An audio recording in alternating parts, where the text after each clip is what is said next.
Lord have mercy, I'm about to bust.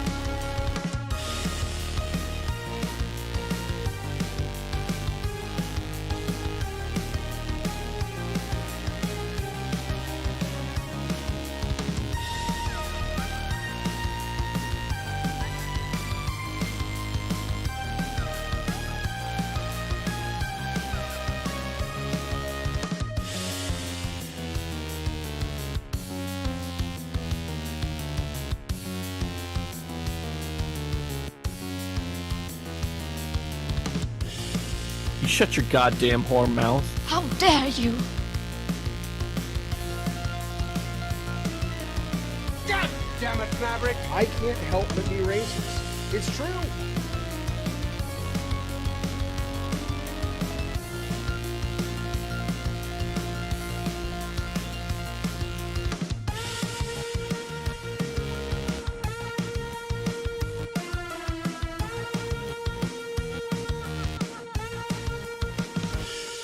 Go suck a big fucking dick.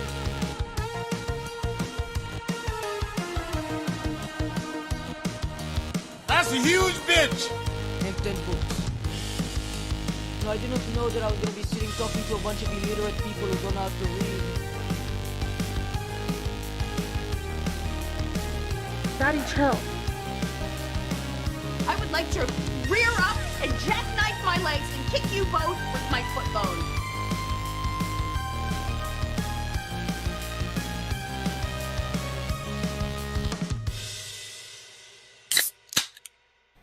Hello, human beings. It's I, Jaffe. People saying I'm late. Print screen comes in and says, Jaffe, you're late. Hey, that's not what I want to hear. The thing is, though, I made it very clear that I was going to be 30 minutes late. I tweeted it out. I put it on the Discord. I apologize if you didn't see it. But I had to help out some folks because, well, let's just say that Jim Ryan is a little. Come on now, he's a little upset. Hello, Governor. Hey, Jim, I appreciate you and Sean stopping by for a quick interview before we get the show started.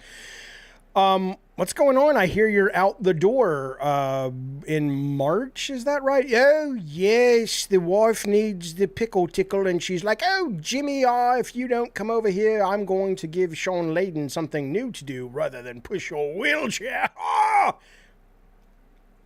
Is that accurate, Sean? You know, I signed a contract, but I don't know if I have to do that to Mrs. Ryan. Anyway, so I had to talk him down from the cliff, but it's good to see you guys. Hello, everybody. Fuck you, Federal Agent Myron Gaines. He says, enough with the foreplay. Start the show. Let me tell you something before we get rolling into the show. We got a lot to cover. A lot of news going down in the world of video games. I do want to remind you tomorrow night, 6 p.m., same time as this, is the first I Love the Weird of the month. We will be doing it tomorrow. And let me tell you something. That's a show that I do once a month. I'm going to try to be doing it a little more frequently. People seem to like it. But that's a show about all the weird shit in the world. UFOs and near-death experiences and weird serial killers and on and on and on. There is news coming out of New York. This is a peer-reviewed paper in a journal, a medical journal from New York University called Resuscitation.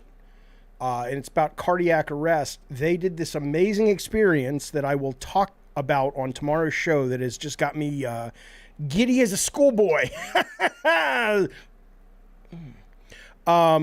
Where the hospitals all around the world were doing CPR on patients in cardiac arrest, and they were able to hook up brain monitors to these folks, and some of them came back, most of them died, but what they got really is, in terms of what they got on their readings and then what they got from the people during those readings after they woke up, really does shine a light on near-death experiences in terms of what they actually may be. It's very cool. That is tomorrow. However, tomorrow is that. Today is this. This is Gabbin' and Games, folks. We got a big batch of news. First off, listen, you have to have seen this today. the rumors going around, there's a state of play coming up next month.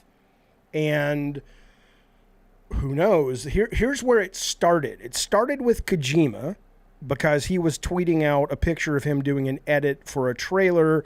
And as the internet is wont to do, people got crazy and zoomed in. And it's really hard to see even when it's big.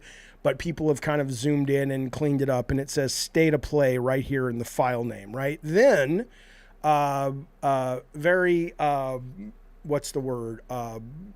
Successful, well-liked, well-trusted game journalist Robert Serrano says there's a Little Devil Inside release announcement at PlayStation State of Play October 25th. So these two things dropped today.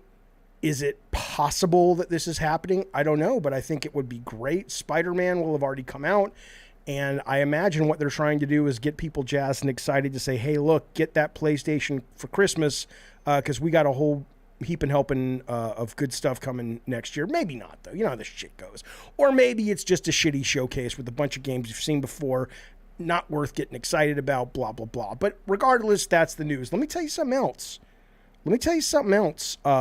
That's going on, which is kind of interesting. What do you think about this? I'm on the PlayStation today. I'm downloading. What did I download today on PlayStation? I was maybe it was yesterday. It was Foam Stars, the beta, which is happening all weekend. If you want to play Foam Stars, you don't have to have PS Plus. It's free all weekend. It's Square Enix's first. I don't know if it's their first. So clear it's not their first, but it's their big play into sort of Splatoon shooter games as a service. I played it a little bit. We'll talk about it in a second. But while I was over there, I noticed this. Now, this may have been announced already. Helldivers 2 price point. This is coming out at $40. Sony wants $40 for this Call of Duty thing. I don't think it's multiplayer only because, I mean, there's not like a campaign mode, like a great story and stuff. You can play it single player. But I don't think it is a game where it's like buy it for $40 and you get a great campaign. You know, it's focused on the multiplayer. That's a lot of money.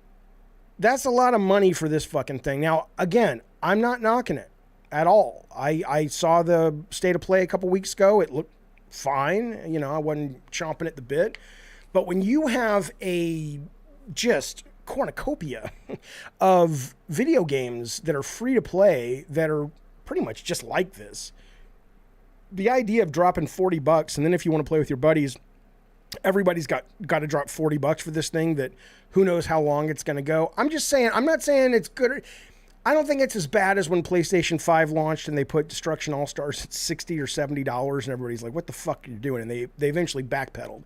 This obviously isn't as bad, and I'm sure it's a better game. I don't know about production-wise. All-Stars was wonderfully produced, I thought. But this is, from a team that's really made, Helldivers people loved, and this is pretty much the same thing with some really cool ideas in it.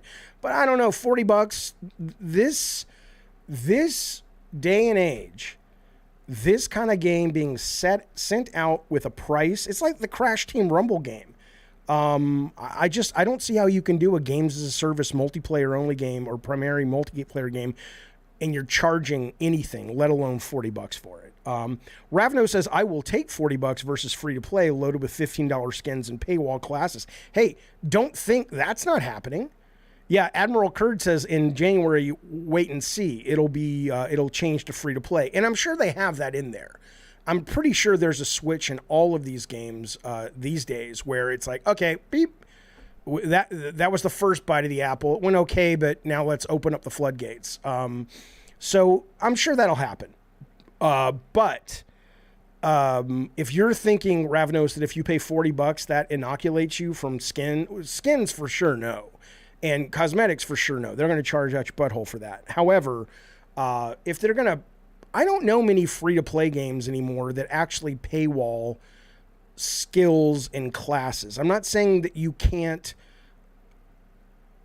give me some examples of some that do, but I think most, at least Western free-to-play games, have pretty much learned the lesson, and they're not selling power.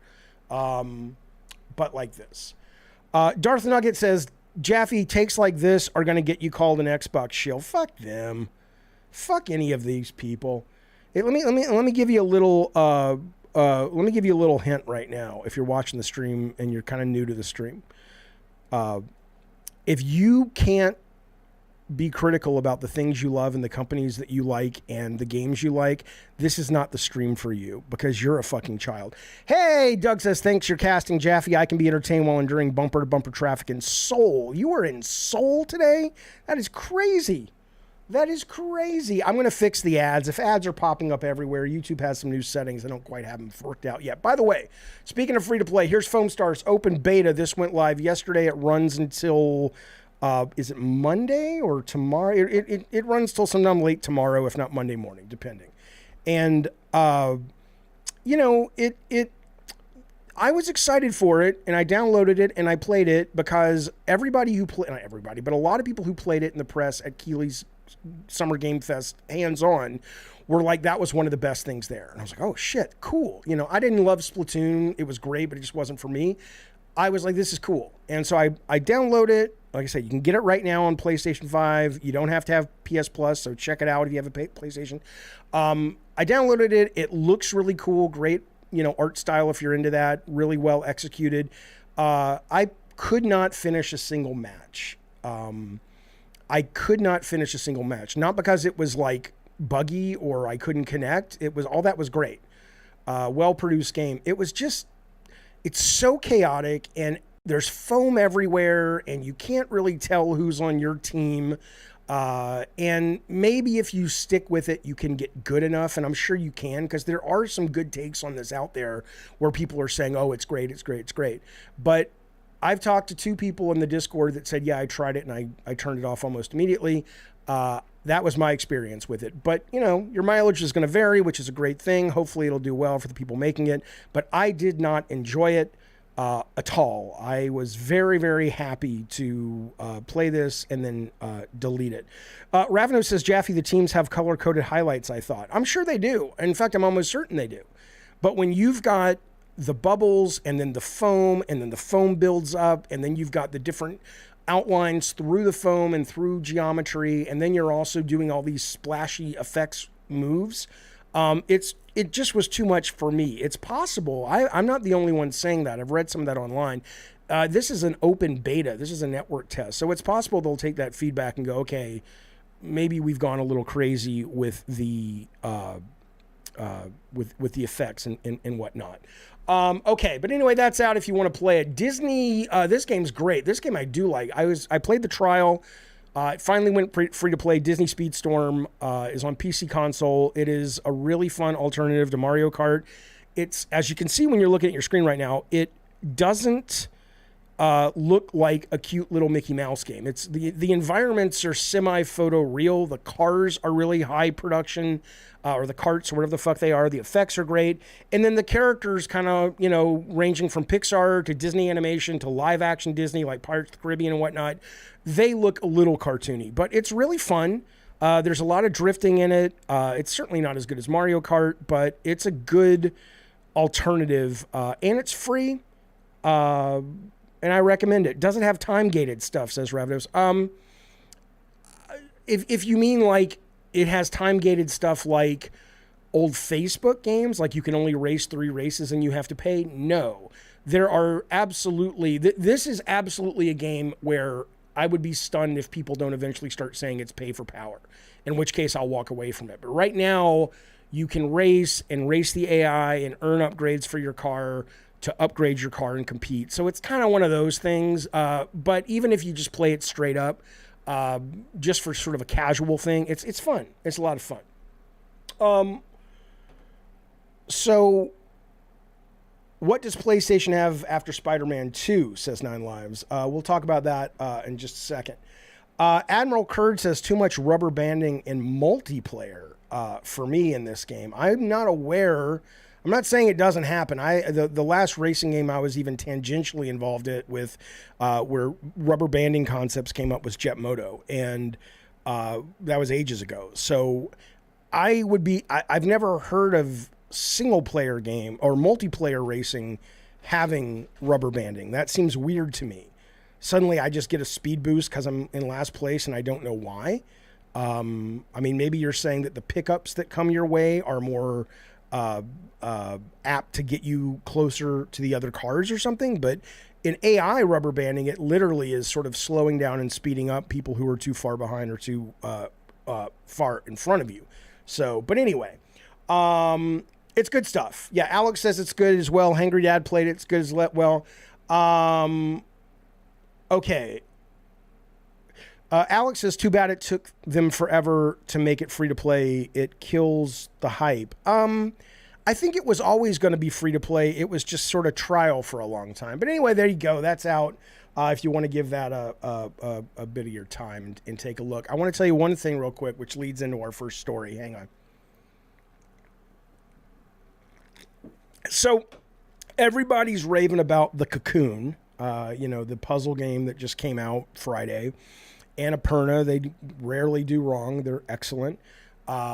Publisher. Cocoon came out. It's got amazing reviews. I think it's sitting at a 89 right now on Metacritic. There's one negative or mixed review, and the other 24 reviews are all super positive. So here's what happened. So immediately I learned my lesson, right? I learned my fucking lesson, which was or is, if there's a game that's on Steam that my computer can run, buy it on Steam. Do not buy it on PlayStation, because PlayStation's, we've talked about this before, it's just ridiculous. Their return policy is moronic. And I'm like, look, I don't know if I'm going to like this game. I can play it on Steam for an hour, 20 minutes, 30 minutes, and get my money back, which is what I did, because I bought it on Steam, and then later in the day I saw that it was coming on to Game Pass. So I got a refund, put it back on my Steam account, and I'll buy something else. So that's number one, is that I really think these console makers, especially if they are going to start going all digital like the new Xbox they're talking about, they really have to do a better job with trials and or refunds, because you're asking people to make these investments really with having no idea of if this thing is really excellent or not. But anyway, so this guy comes at me, and I just thought this was interesting, and maybe I'm in the minority here, but this guy writes me, not about this, but a similar thing on the YouTube channel. Sprinter One Boy, he says, you shouldn't get a refund if you don't like a game. You get a refund when the game is broke, for fuck's sakes. What do you think about that? I don't know if I come close at all to agreeing with that. I think for sure you get it if the game is broken, but why, I mean, really, when you put yourself in the shoes of a gamer, and it's like all you have is a trailer to go on, and you're like, how are you supposed to know if you like it or not? And there's no trial, there's no demo. And then people say things like, oh, well, go watch people play it on YouTube. A, no, I don't want to. I don't want it to be spoiled. And B, that doesn't tell me how it plays. So they just get all, this guy gets all pissy about it, and he's not the only one. But I think, that's ultimately going away with streaming and whatnot, but still, it's kind of annoying that this take is out there. Now, Playa says Xbox has a 2-hour refund policy just like Steam. Is it just like Steam? Like with Steam, I think I've built up enough goodwill with them. I don't know if there's an algorithm that tracks that or I'm just making shit up, but I've returned probably 5% of the games I buy. I always put the money back on my Steam account. I always buy something else with it within a couple of days. I don't know. And so I've never had that kind of pushback. But I wonder if Xbox, because I don't have that built up with them, would be like, dude, I'm not saying I return games all the time, but sometimes you hit a run and there's like nothing's working for you. If you didn't like the game, says Water Princess, you should get a refund. I agree. Nugget says, how do those funds get back to your Steam? Joey working for Gabe's Peanut, they just get back. I don't know. It's back on my wallet already. So I have $20 now sitting on my Steam account. Hangry Dad says, if there's no demo or a time trial, you should definitely be able to receive a refund. Where did this go? Hang on 1 second, Fizzle. I'm sorry. Mecca says, I don't agree with that at all. You used to be able to return games to stores, no questions asked, years ago. Right. Absolutely. I should not get a refund if I don't like my vacuum, only if it's broken. That's not true. If you go into the store and the vacuum says, this is a great fucking vacuum, and you get it home and for whatever reason, it just doesn't work well with your carpet or it doesn't satisfy you the way that you wanted to be satisfied, you should totally get a refund. Absolutely. You should only get a refund for one reason. If you bought a game and now you want to return it. Well, yeah, of course, Fonzie. Yes, that's right. If you don't like the game, it's fine to get a refund. Play us as long as you don't abuse it on Xbox. They'll do it just like Steam. Okay. What do you mean, says Jason, can watch a review on the internet? It's not like NES days where you bought a game based on the subject. Yeah, but I don't want to watch... I don't want to watch a review on the internet, first off. I don't want to have the game spoiled, Jason WB, because the only way to know if it's even going to be for me is watching it on the internet. Second, that should not be my job as a customer. I should not have to jump through all these hoops of like, let me watch 3 or 4 reviews and then let me do the work to make sure the person reviewing it isn't sort of in the back pocket sitting in a goddamn gamer chair from the very game he's reviewing, and then make a decision even though I can't control it. I don't know how fluid it is. I don't know if what's hard for him or her is hard for me. I don't agree with that. I don't think just watching a review on the internet is the same thing. Hell, you go, I don't know if you know this, if you go to a movie, most movie theaters, if you walk out in the first 30 minutes, you'll get your money back. I mean, not all of them, but most of them. Because how would you know? How the fuck would you know? Right, Sonny says, do you get a refund if you watch 20 minutes of a movie you don't like? Yes, you do. Absolutely. I mean, there might be some that have a policy, but every theater I've ever gone to and walked out, they're like, oh, yeah, sorry you didn't like it. We'll give you your money back. Yes, yeah. Ravno says, Jaffe, I understand your point, but why should people be allowed to refund anything? Can you refund a book if you don't like it? How about an album, CD, or movie? I think so. I don't think you should be able to buy a book. Well, here's a bit of a difference, though. In a bookstore, actually, I say books are different because in a bookstore or on Amazon or BarnesandNoble.com, you can read reviews. Not reviews. You can read pages of the book. So if you can't tell in the first chapter of the book that you're basically getting for free, and then Barnes & Noble puts chairs everywhere in the real life stores, you can sit and get comfortable and go to Starbucks that's inside the store, they take care of it. I don't have a problem with books not being able to be refunded if you don't like them. But certainly movies, yeah. Or music, why not? Well, no, music's a little different too. Because music, you can go to Spotify or any of these services and just stream it, go to YouTube, listen to it, you'll know if you'll like it. So it really is just kind of movies at this point that you're buying in video games.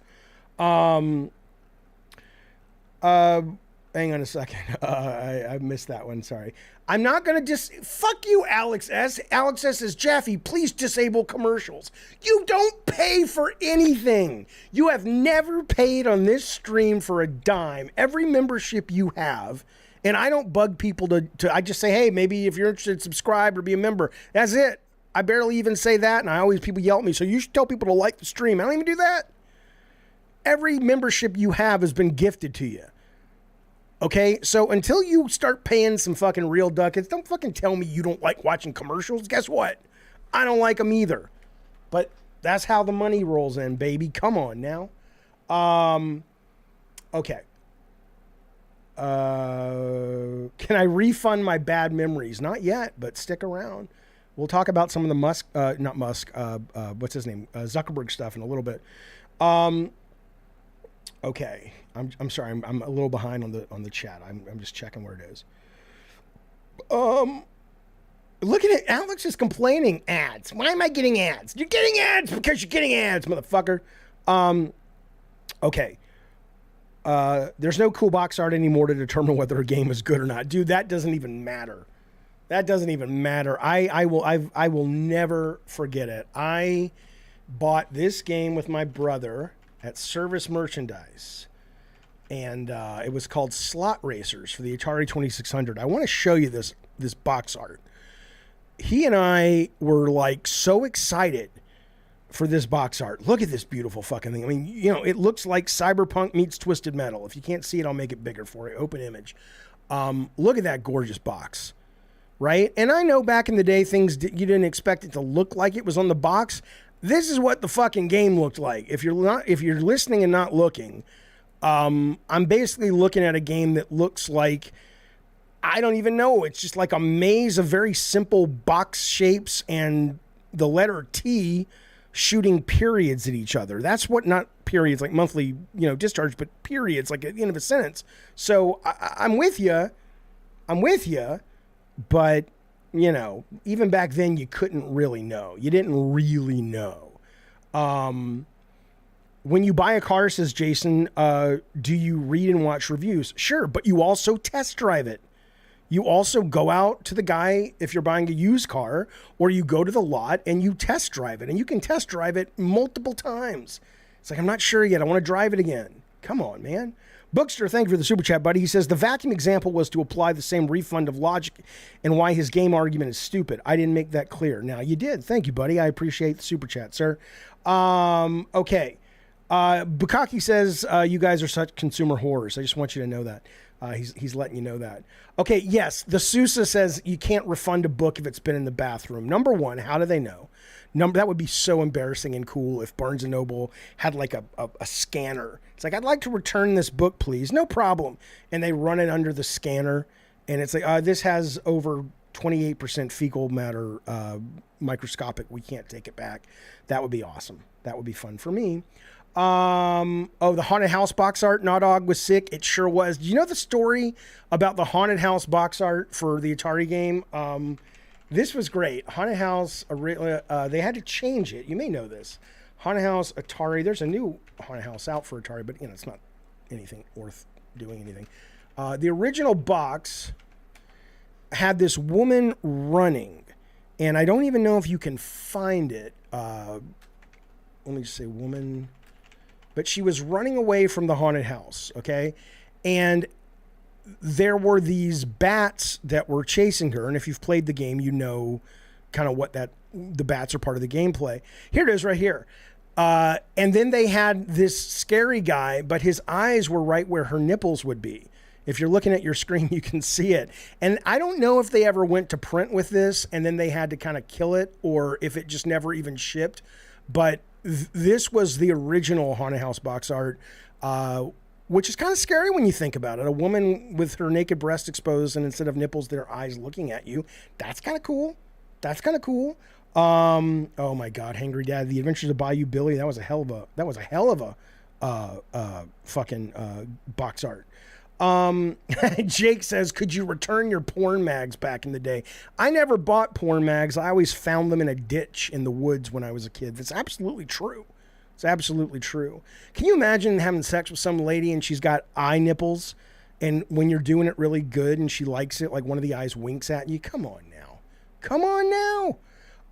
Here we go. Let's move on, shall we? Let's move on with our stuff. Off topic, you think Sony will put head-on the PlayStation Store, says Merx.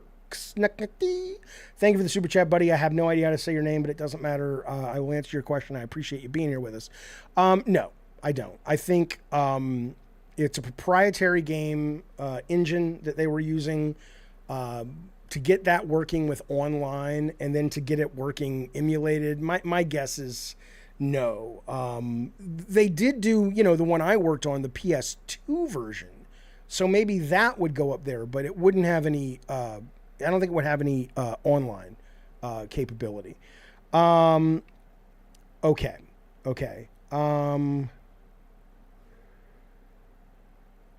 All right, let's move on. So I was really fascinated by this article. Everybody knows Jim Ryan is stepping down in March or so of PlayStation. The article is called, this from Little Jason Schreier, Why Are PlayStation Fans Cheering Because the CEO is Leaving, basically. And it was interesting, it was a pretty balanced article. It's on Bloomberg.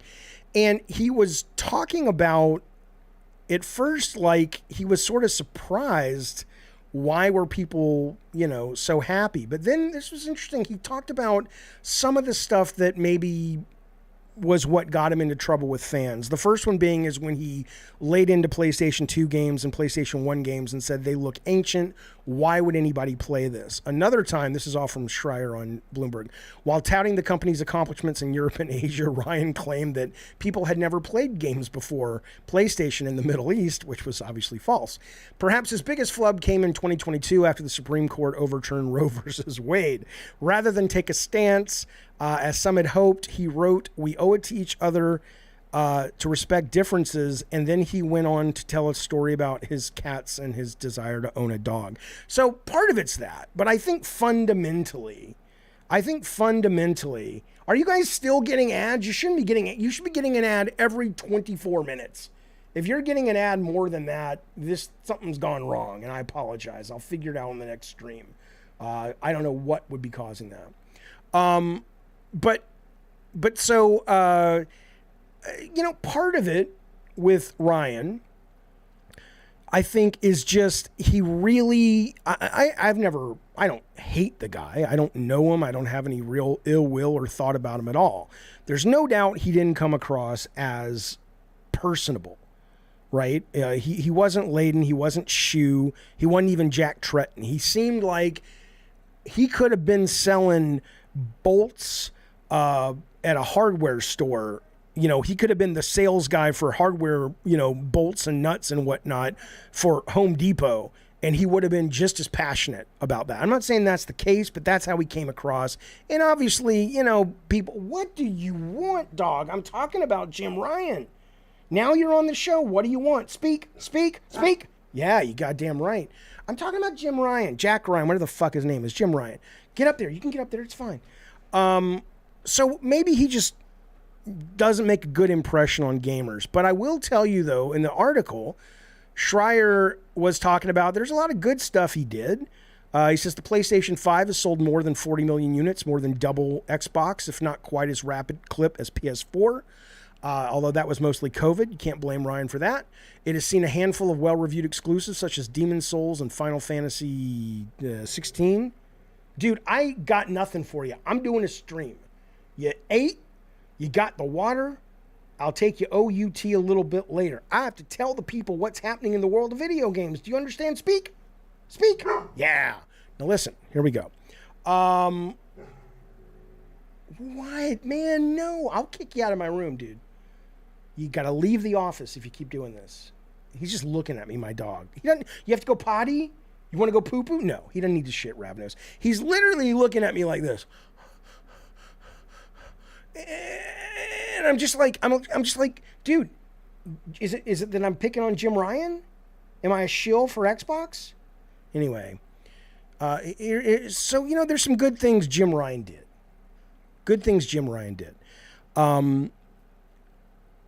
But the biggest one, though, I think that it's really why I wanted to bring this article up, is there's a part in the end of the article. A few years ago, Schreier writes, service games were the hottest thing in the industry.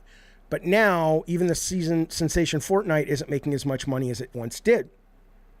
This bet on multiplayer games may not pay off in the way Ryan and his team had once hoped. I think that's worryingly true. Now, with Ryan on his way out, there are a lot of questions to ask about the strategic future of PlayStation, the article continues. Some insiders, and he doesn't name who, so I don't know how true this is, although Schreier's usually, to his credit, which I don't give him a lot of, he's not making shit up. He's got sources. Some insiders, he writes, are worried about the company's lack of coherent vision, with its seemingly misplaced bets on service games, niche VR headsets, and a baffling machine called the PlayStation Portable that allows people to play PS5 games on the go, but only by streaming them from your home PS5 via Wi-Fi. I don't know. So, what fascinates me is the idea that if Jason is correct, and there are insiders that are within the halls of Sony going what a lot of us, who just sit around and, from the cheap seats and comment like me all day, have been saying for a while, which is service-based games are not a slam dunk. And, nothing they've shown so far indicates they got a handle on it. And the fact that Destiny came in after Factions had been in production, The Last of Us multiplayer, for what, how many years? And they're like, yeah, we got to totally, that thing that was on the books to make us a shit ton of money, that's scrap now. We're going back to square one. I'm not saying that wasn't the right call. I'm saying I could see where people are starting to go, what do we do? And again, I don't even care. I'm just going to say it. I was playing on my PlayStation all day with the Baldur's Gate. I'm not knocking the machine. I'm certainly not knocking Sony. And I don't know if Phil Spencer's Xbox vision is going to pay dividends or not. It may not. But Ryan seems like he's not on the edge of this industry. It makes sense that he was at Sony pretty much the year I started. I started 2 years before he did in 92. He started in 94.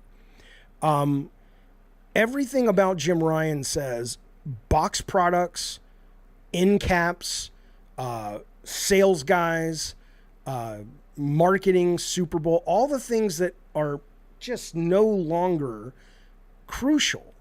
And if you look at Phil Spencer, whether or not it's successful or not, it's irrelevant. I'm not talking about that. But you got to give Spencer credit. At least he's forward thinking. Now, he may lead Xbox into a fucking ditch. Some would argue he already has. But at least when you hear him speak, not you, Ace, when you hear him speak, you go, okay, he's out there trying to figure out what's next for this industry. So I get it. Silver Joystick says Xbox is dying. It might be, man. This is not a console war podcast. I don't do console wars. I'm saying that whether Xbox shits the bed or not, you can't deny the fact that they're trying some weird shit that, is innovative. It may be stupid. It may be dumb, but at least it's not just like more of the same. That's all I'm saying. That's all I'm fucking saying. And I don't know, none of us know, when I threw out what a lot of people were just questioning, which is PlayStation, or did PlayStation, ease him out the door?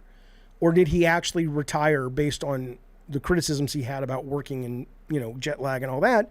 People were like, people can just retire. It doesn't have to be a thing. I'm like, I know it doesn't have to be a thing, but sometimes it's a thing. Let's put it this way. You think Alan Becker left Sony of his own accord? You think Sean Layden walked out the door just because he was like, I'm ready to leave? My point is, history of corporations are littered with a bunch of PR statements when people leave that sound happy, joy. But more often than not, that's not the actual scenario, is all I'm saying. So don't act like I'm just coming down because I don't like Jim Ryan. Jim Ryan's fine. I'm sure he's a nice guy.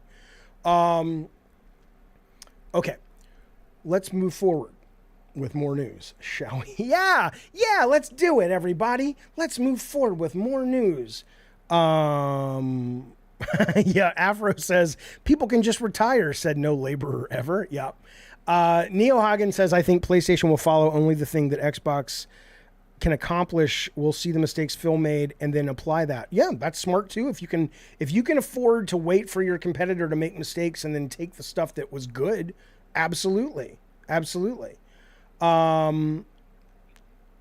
Okay. Yeah, and to that point though, by the way, Silver Joystick says most PlayStation dudes are glad Jim Ryan's leaving.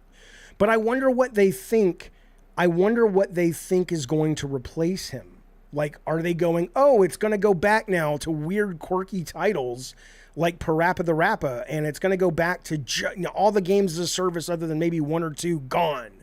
It's just going to be these big bangers again. I mean, I mean, anything's possible, but I don't think so. I don't think that the replacement is more of the same. Because no one comes into this industry right now. I mean, we're going to talk about all the layoffs and shit in a second. No one comes into this industry at this point and just thinks, oh, yeah, the roadmap's laid out. Here's how you do it. Nobody knows. Because shit's changing fast. All right, but let's move on, shall we? I do want to say I'm not here, by the way, to pitch this game, and I'm not here to talk about games as a service. I only wanted to bring this up because it's the 1 year anniversary of Hearthstone, and as it applies to the Jim Ryan conversation or the games as a service conversation, this game for me. It's not about, hey, let's talk about Hearthstone. I know not everybody on this chat is a big fan of card games and shit. But what I find fascinating about this game is when we have the Capcom president saying games should cost more, and people, push back because it's like, what, $120 for a game? I get it. Guys, on the ads, I am sorry. I will try my best to fix it. On this show, it's not me. It's YouTube's got a new fucking bag of tricks, and I've probably set it up poorly, and I'm just going to hit delay ads and see what happens. Oh, shit. What are you watching? There we go. Okay, so what I'll say, though, is this game, for me, I have spent, now it's been a year, I have spent $120 on this game. And not only have I spent $120 on this game, $10 a month for the season pass, I have been not just okay with it, I am excited every single month. And I'm not saying everybody can do that with their kind of game. Your mileage will vary, but the value that you get if you like this game every month for $9 is just, it's exciting. And I know it's a lot cheaper to make cards than characters. I get it, but that's the cost of being in that particular games as a service business. But every month you have these really cool mechanics to look forward to. You have these really cool seasonal events to look forward to. You've got new locations. I'm just saying that there's a good lesson in that somehow. But I don't know if you can necessarily apply it to a more expensive game. But as it relates to the Capcom guy, the president saying games should cost more, hey, it would feel really weird to pay $120 up front, but it don't feel bad to pay $10 a month. Excellent. Listen to this, by the way. Now, Liza P, which is proven to be a pretty decent size hit, at least in terms of social media talk and, where it's sitting on charts of IGN every weekend now puts out what the gamers are playing on IGN in terms of, they have like a list, and if you are a member of IGN, you can say what you're playing, and then they'll calculate it. Liza P is up there. It's been up there for a few weeks. So what's cool, though, is I say it a lot because I'm proud of myself. I can't believe I played the demo of this and I finished the demo. But that's how much I enjoyed it, right? But I kind of stayed away from it when it launched because I'm just kind of like, it's too hard.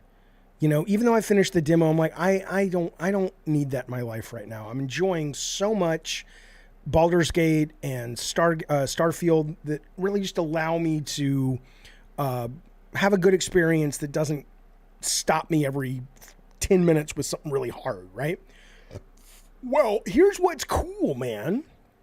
So today they put out a patch, or yesterday, where they actually have made it easier. I don't know why they did it. I mean, you would think that their vision was to make it hard. Maybe they're seeing data coming in from Game Pass where it's free, or just in general looking at the telemetry across the various systems it's available on. But they haven't gone in and added an easy mode. They've made all kinds of balanced changes, decreasing hit points of certain monsters. They've gone through a bunch of the bosses, and they have made the bosses less hit points. They've made it faster to level up and buy items and things like that, which I think is great. JBC is asking, are you asking me why I didn't like the game? I love the game. I just wasn't in the mood to play another Soulsborne because it takes a lot out of me. I'm not a good gamer. So it's a big commitment for me, and I wasn't in the mood to feel that, even though I loved the demo. And so, I'm just letting you know, if you've been staying away from it, especially since it's free on Game Pass, give it a try, because they have actually decreased it. And I would love to know why. I would love to know why they did this. I have to assume they put it out there, and because you don't make a game that's clearly a Bloodborne ripoff and make it really hard and then go, oh yeah, that was an accident, right? So this had to, I just wonder where this comes from. Did it come from the publisher going, look, man, you promised this, it would hit big. It didn't hit big in the first week. Flip the switch. Did it come from the developers getting afraid because the drop-off rate was huge? I have no idea, but I would love to know that because it's fascinating to me. But anyway, there you go. And in fact, I was playing it tonight because of this information dropping. I played it, believe it or not, I played it on cloud. I was using on my phone with my Backbone, and I was lying in bed. No, I played on my iPhone in bed, my iPad. And it was great. Plays great. So I'll be spending some more time with it. Absolutely. Speaking of Game Pass, I'm just saying, again, I'm not here to shill Game Pass, fellas. I'm just saying this is a good month for Game Pass. A good fucking month. Look at it. Cocoon, Ace Attorney, Payday 3, Party Animals, Lies of P, Sea of Stars, Starfield. These are just the new. There's other things I'm not going to show them to you because they're super small. Texas Chainsaw, Firewatch, Quake 2. Come on, man. If this doesn't work, that's fine. If you hate it, that's fine. But you can't deny. I mean, this is crazy. This is crazy. That this is what you get every month. Okay, so interesting. Ravno says, Jaffe, show PS Plus Extra. Okay, why not PS Plus Premium? PS Plus Premium. I guess it's September, right? So let's look at September. September 2023. Here's what was out for that. Here we go. All right. If you are, and I subscribe to this, I never use it for the most part. What did you get? You got Civ 4, Sid Meier's Civ 4, Nier Replicant, Star Ocean, The Divine Force, 13 Sentinels, Sniper Ghost Warrior Contracts 2, and Unpacking. So, whatever. It wasn't enough to excite me. You also get PS Plus free games for September, Saints Row, Black Desert, Traveler Edition, and Generation Zero. Nothing in that made me give a shit. But this, on Game Pass, though, I thought they got a good month. They got a really, really good month. Okay. Listen, Unpacking was amazing. I fucking loved Unpacking. Excellent game.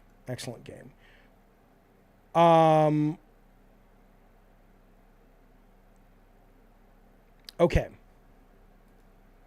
This is interesting, though. This is what I say a lot. Okay. I talk about this a lot on the show. Where you've got these console gamers that are all, I mean, it's so funny when Gaz, you guys know Septic Sauce, Gaz on his own show, tweeted this out, and I'll show it to you in a second. But it is so fucking funny when you've got these console gamers going at each other like Xbox versus PlayStation, and I watch Digital Foundry, and Digital Foundry says that the PlayStation has a frame drop. Sometimes it goes below 60, and they're acting like they are elite athletes, and what they really are weekend warrior dads, playing touch football at the park and acting as if they are professional, right? Because here's what Gaz tweeted today. He says, this is why being a console guy and touting power is just looking increasingly foolish. Massively let down by the consoles, especially the X, definitely making the move now. He's talking about PC gaming. And again, I love PC gaming. I'm not here to sell you on it. But he was showing screenshots that somebody posted from Phantom Liberty on a high-end PC. And this is kind of insane, right? This is not concept art. This is real-time gameplay, right? This is real-time. So if you care, now again, not everybody cares about graphics, but if you care about graphics and fidelity and performance, then you arguing about console versus console is ridiculous. Admiral says, yeah, when you pay $3,500 for a system, right? I get it. I'm not suggesting to you, that this comes cheap, But a Ferrari doesn't come cheap. But at least people who drive Corollas and Lexuses and Prius don't run around acting like they have a Ferrari. They're not screenshots. This is from real time. Go look at it on the internet. This is what it looks like. Titus Crow says, Jaffe, when I was a world-class Unreal tournament player 20 years ago, I was playing on a piece of shit. Now I have a 4090 and I'm shit old. Yeah, I mean, I get it. It's expensive. It's expensive. Cooper says, Jaffe, I used to respect your opinion until you seriously thought Starfield was special. You used to sound like you knew what was wrong with games. Starfield is outdated. Dude, shut up. I don't give a fuck. You didn't, let me be clear to you, Cooper. You didn't respect my opinion. What you respected or what you liked was that I amplified and I parroted back what you already thought to you. That's what you liked, but that's not respect. Respect would be, I don't agree with Jaffe all the time, but he shows up, he's honest, he's genuine, he articulates his position on things, and while it may not be what I agree with, I got to respect the fact that he's always honest and a straight shooter. That's respect. This is if in order to regain your respect, Cooper, I have to simply parrot shit that I know you like. Trust me, there are a lot of people online that will do that for you. There were a lot of people who will, who have PlayStation only or Xbox only, streams or Nintendo only streams, and even if it's so clear what they're showing you isn't good, or isn't as good as they say, they'll talk it to the moon because they know that's what the fans want. So they're available. I can even send you links. But, that's not what I do.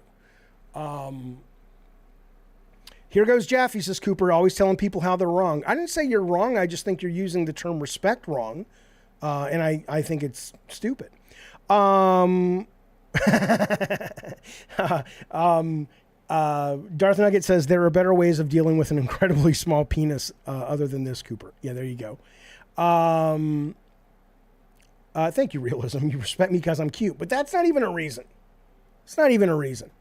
I made an hour video about Starfield explaining what I liked about it. And I absolutely get that you could look at that video and go, I don't agree with these things Jaffe said. But so what? At least I articulated them well, and you can believe me or not. What do I care? Okay.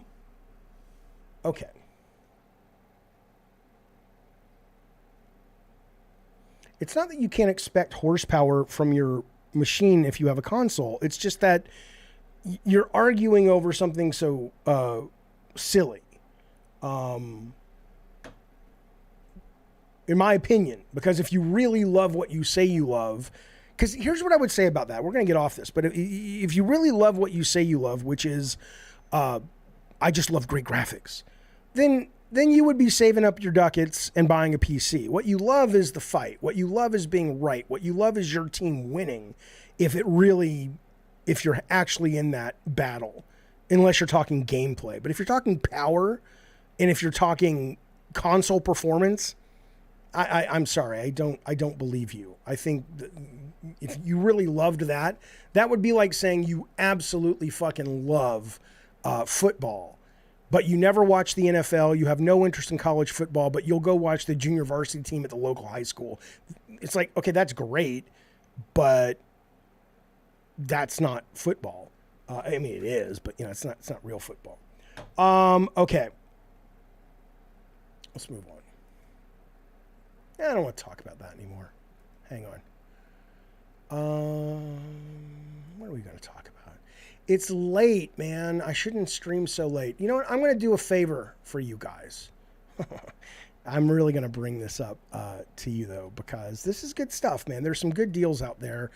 PlayStation is running their, what are they calling it? Their big sale that they run a couple times a year, extended play. Save up to 75%. It's good. It's good. It's not good.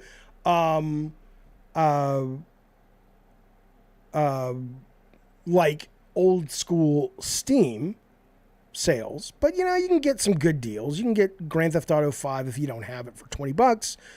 You can get Horizon Burning Shores. That's only 25% off.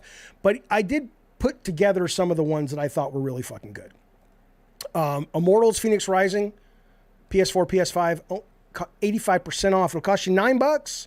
Wreckfest, we play it on game night a lot. It's one of the best arcade racing games in the last 10 years. $15. Death Stranding Director's Cut, $20. Bloodborne, if you haven't played it, get on it, $9. Cyberpunk 2077. With all the updates and all the upgrades, PS5, PS4 version, $30. Not too shabby. Resident Evil 2 Remake, Deluxe Edition, excellent game, 75% off, $12. The Hunt, I'm buying this one because everybody says it's a great multiplayer, $9. Darksiders War Master Edition, it was a PS3 game, it's on PS4, it's $5. It's basically God of War meets Zelda. It's excellent. And then I didn't like Riders Republic, but a lot of people tell me that Riders Republic is the shit. That'll cost you $10. So get out there if you're interested. Absolutely. Okay. Also, I know some of you guys still do physical games.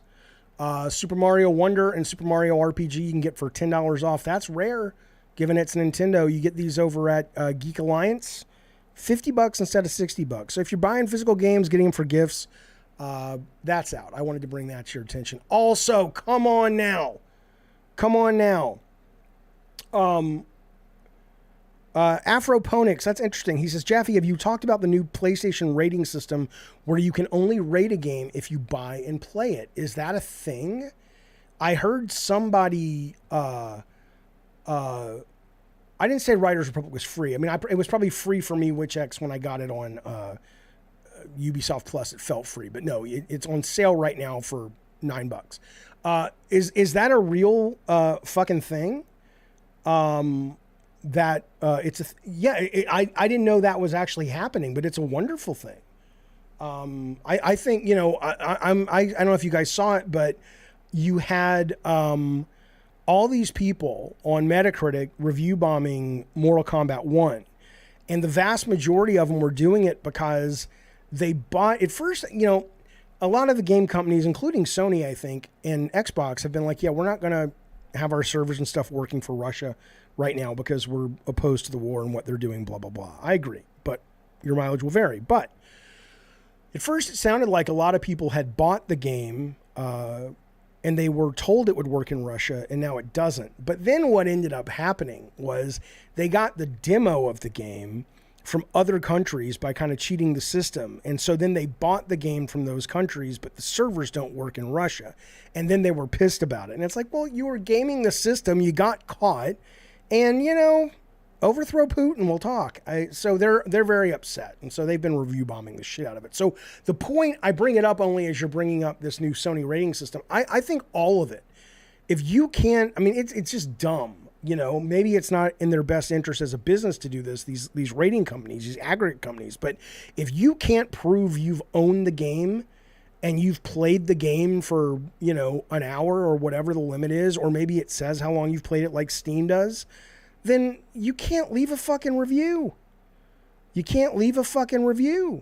I don't know why this is hard, but maybe they're like, if you talk to Metacritic or if you talk to Rotten Tomatoes, which has just been, they were discovered a few weeks ago for literally, paying people for reviews. But maybe it's not in their best interest to do this. But short of that, it's like, why would they not do it? It's a ridiculous thing. So I love what you're saying Sony is doing. I wasn't aware it was official.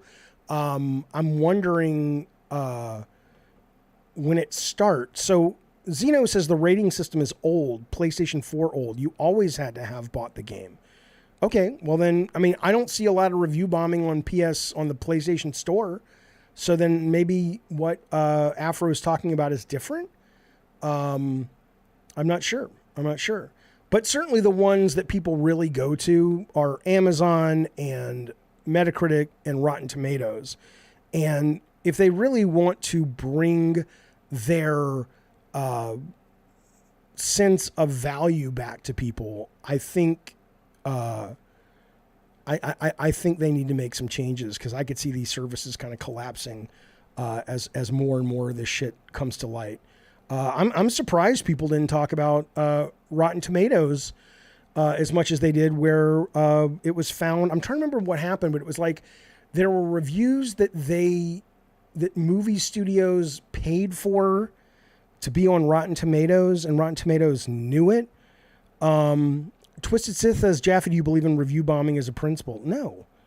If you're not articulate enough to express your opinion in a way that it will get someone's attention, and the only way to get their attention is to lie about something, it kind of defeats the value I see you having as somebody's opinion not really being worth caring about. Entertainment Reviews, hey buddy, he says, I just saw they added a 5-star rating system for games this week. It helps, as I was kind of annoyed there was no rating before. And it sounds like, I guess, you have to know, you have to own the game as well, which is great, which is excellent. I don't know if you saw this, but I want to bring it to your attention. There was good news today. One of the best gaming shows of the year ended up actually being Realms Deep 2023. Realms Deep for the longest time was just kind of boomer shooter. There's still that, but there were a lot more genres and there were a lot more quality of games in terms of production value. So it was genuinely good game after good game after interesting game after potential game. There's a lot of demos if you play over on Steam. So check it out. Our very own, I got to point this out. I want you to go over there if you're interested. Yes, Johnny, if you can't communicate, you don't matter. I didn't say you didn't matter as a human, but if you aren't able to articulate your point, then what good are you when it comes to sitting at the table about conversing about a specific product? I mean, what value are you bringing to the conversation? I'm not saying you're a good human. I'm not saying that. Anyway, this was a great show. This was today. You can watch it on YouTube, blah, blah, blah. But our very own Rob the Mod's very first game. You guys have to understand. And I don't mean to beat the drum over and over on this. I'm so gosh darn proud of the guy, and I love his journey. He was our mod from the very beginning. He was out there doing the most blue collar work. He was a pressure washer, not the game, but real life. He told me once he almost cut his foot off by the fucking power of this fucking thing. That was what he did, but he really wanted to make video games. So he taught himself how to do it using Unity and using Unreal. He got a couple jobs at some mobile companies working remote. And this is his very first video game that's pretty much all Rob the Mod. 100 Acre Wood. It's a shooter where you basically play a guy going into the Winnie the Pooh world, 100 Acre Wood, trying to rescue Christopher Robin. But Winnie the Pooh is a fucking crazy motherfucker, and he's trying to kill you. And apparently, a lot of the Pooh characters appear, like Eeyore and Heffalumps and all that shit.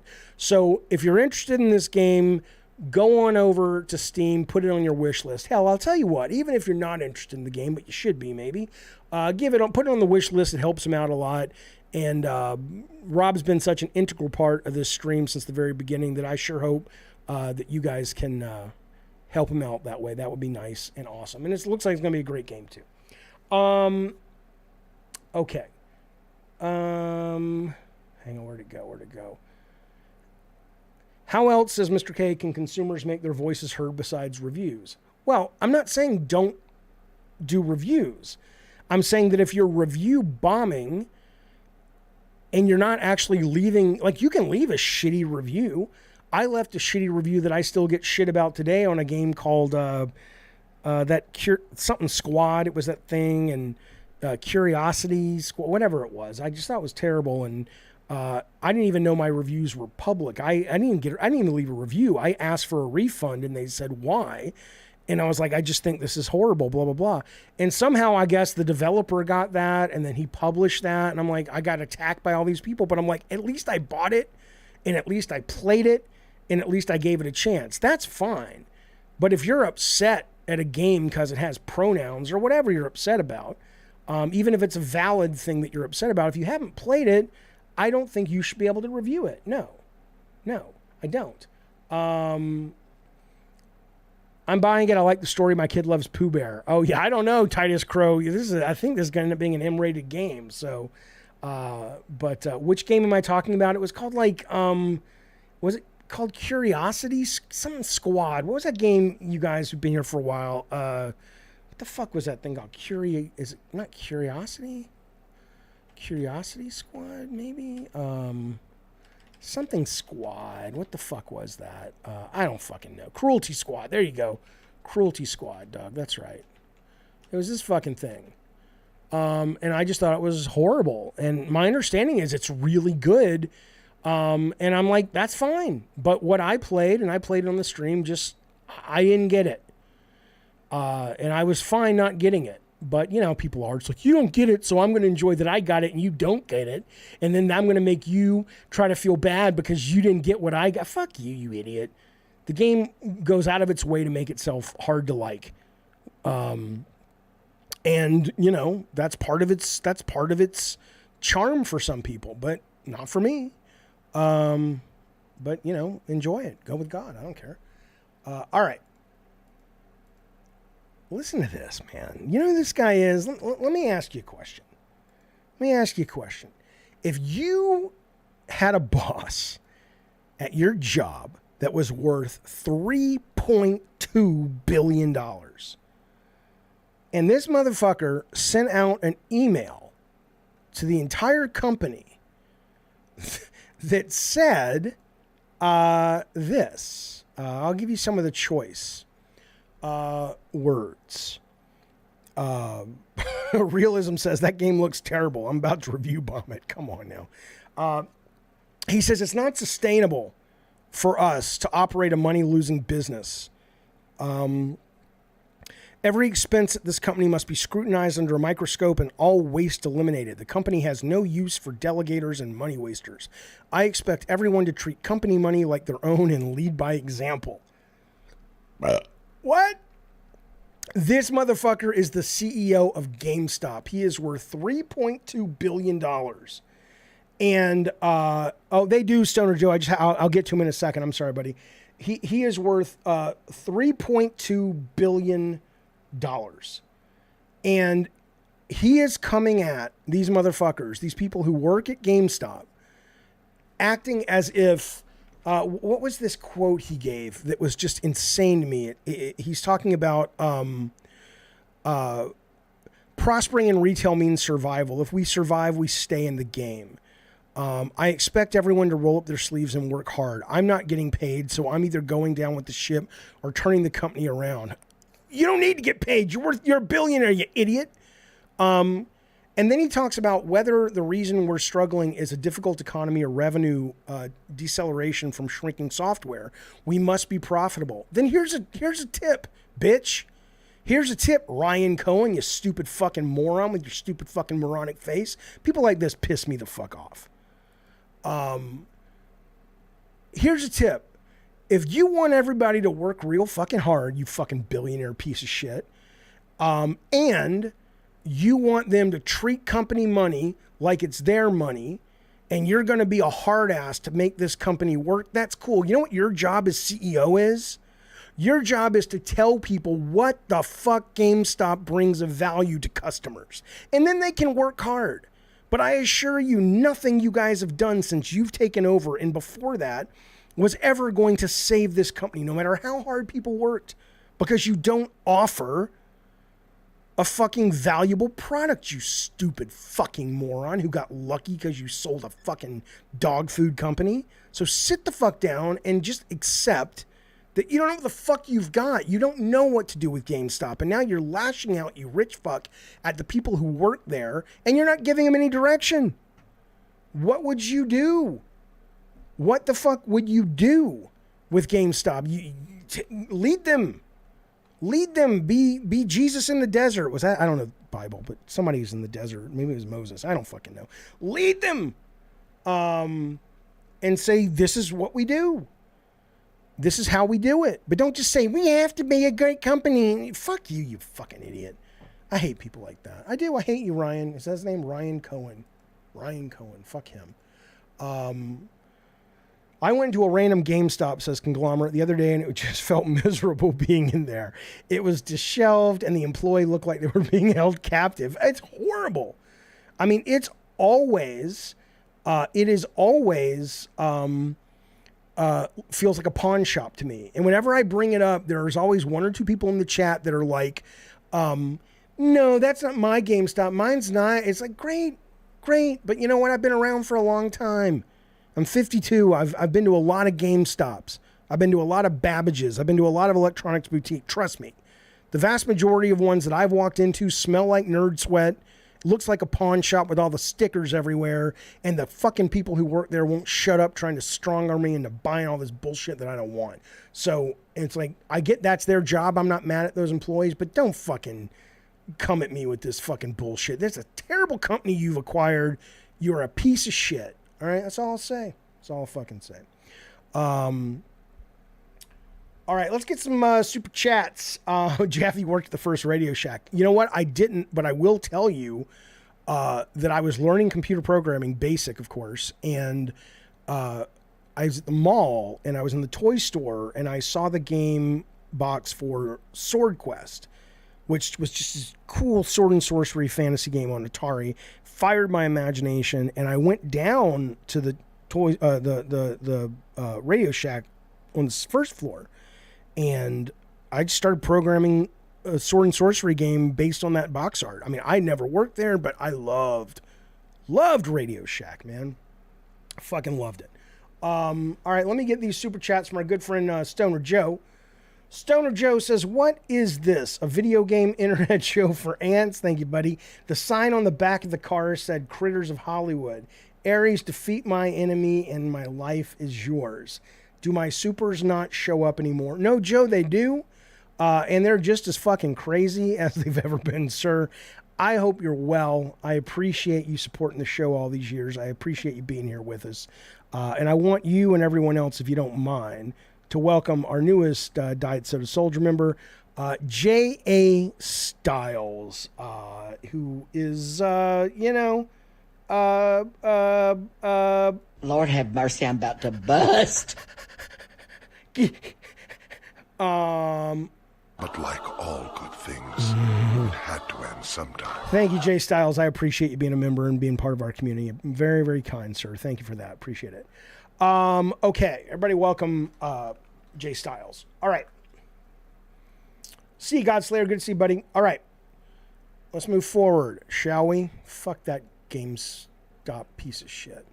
My God, man. So here's the deal. What did we start off talking about? Well, not start off, but what did we talk about recently? Rob the Mod, one-man band. I mean, he's working with some people now, but, you know, video game development is getting democratized. If you're not talking super-duper AAA. I'm going to tell you something. At this point, if you're a programmer or you want to design games, an artist I can't help you with, because some people want to just do amazing effects, and any place that's going to pay you a lot of money or any money to do amazing effects, unless there's a union, which there rarely is, they're going to exploit the shit out of you because they can. But if you're a programmer and you want to make games, be a programmer and go work at a bank or on spreadsheets and make games in your off hours until you strike it rich. If you're a designer and you want to make games, go fucking get a job somewhere and make games in your off hours and on holidays and things like that. Because A, you can, and B, if my kids came to me and said, Dad, I want to get in the game business, I want to go work at Naughty Dog, I want to go work at Blizzard or Bethesda or any of these fucking places, I would be like, please don't do that. You are setting yourself up for a life of being a nomad to some extent. They're better for remote work in some places, but for the most part, you never know. Your job is not stable. You know, it's got nothing to do with you a lot of times, why the job is not stable. There are company policies and decisions from on high that you have nothing to do with that will fuck you and your family. I don't know why in the fuck you would go into this business now knowing what you know. The fact that a company as wealthy as Fortnite, is Epic, laid off, what did these guys lay off this week? Was it 900 people? 16% of their workforce they laid off, which I think was about 900 human beings. Now, again, people aren't owed jobs. Layoffs happen, and it's not bad. They're getting 6-month severance and health benefits, okay? And one of the reasons Tim Sweeney, who I hear is a decent fellow, I've never met him, I got nothing against the guy, but in a letter that you can read on the internet that he put out, is 870 jobs eliminated. A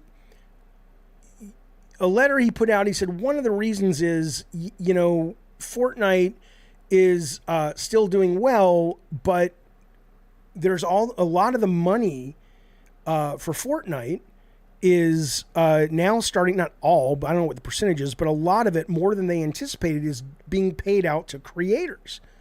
Because now that they have user-generated content and they have a financial system where they have to give percentages to the people who made it, they're not making the kind of money they thought. But but those user-created content is what's driving at least a meaningful number of people to play and stay with Fortnite. Right? Which is so crazy. You don't need anything. All I'm not saying it's feast or famine all across the industry, but if you really want to make a game, learn Unreal 5 and put it up on the Fortnite engine and see what happens. But, so almost 1,000 people out of a job over there, including apparently the word that was quoted was decimated, but Fall Guys, think about that. Fall Guys was the belle of the ball in 2020. People loved it, and it was getting into the mainstream, and it was blah, blah, blah. Now, Epic bought the company, and now they've laid off a massive number of the people who make Fall Guys, right? So that's happening at Epic. Sega just canceled, which they should have. I could have told them this. People should just pay me to play their game, and I'll tell you if they should cancel it or not, well before. Hyenas, I played over a year ago in some kind of alpha or whatever. And it was absolutely not worth ever playing again. I'm not saying it was a piece of shit. It reminds me a lot of what the Haven game for PlayStation looks like from Jade Raymond. I'm not saying it is, but that's kind of the tone it had. And I'm just kind of like, the game was going to launch open beta in 2 weeks, and they canceled it. They laid people off at Sega because they're like, oh, things aren't selling as well in Europe. So we have to make some changes and get rid of redundant people, and Hyenas isn't going to do it, which is probably why, when you look at Jim Ryan's plan for all these service games, maybe people are looking at it and going, wait a minute. Like Schreier wrote, a couple years ago, this was the smartest thing to think about. And now it's like, wait a minute.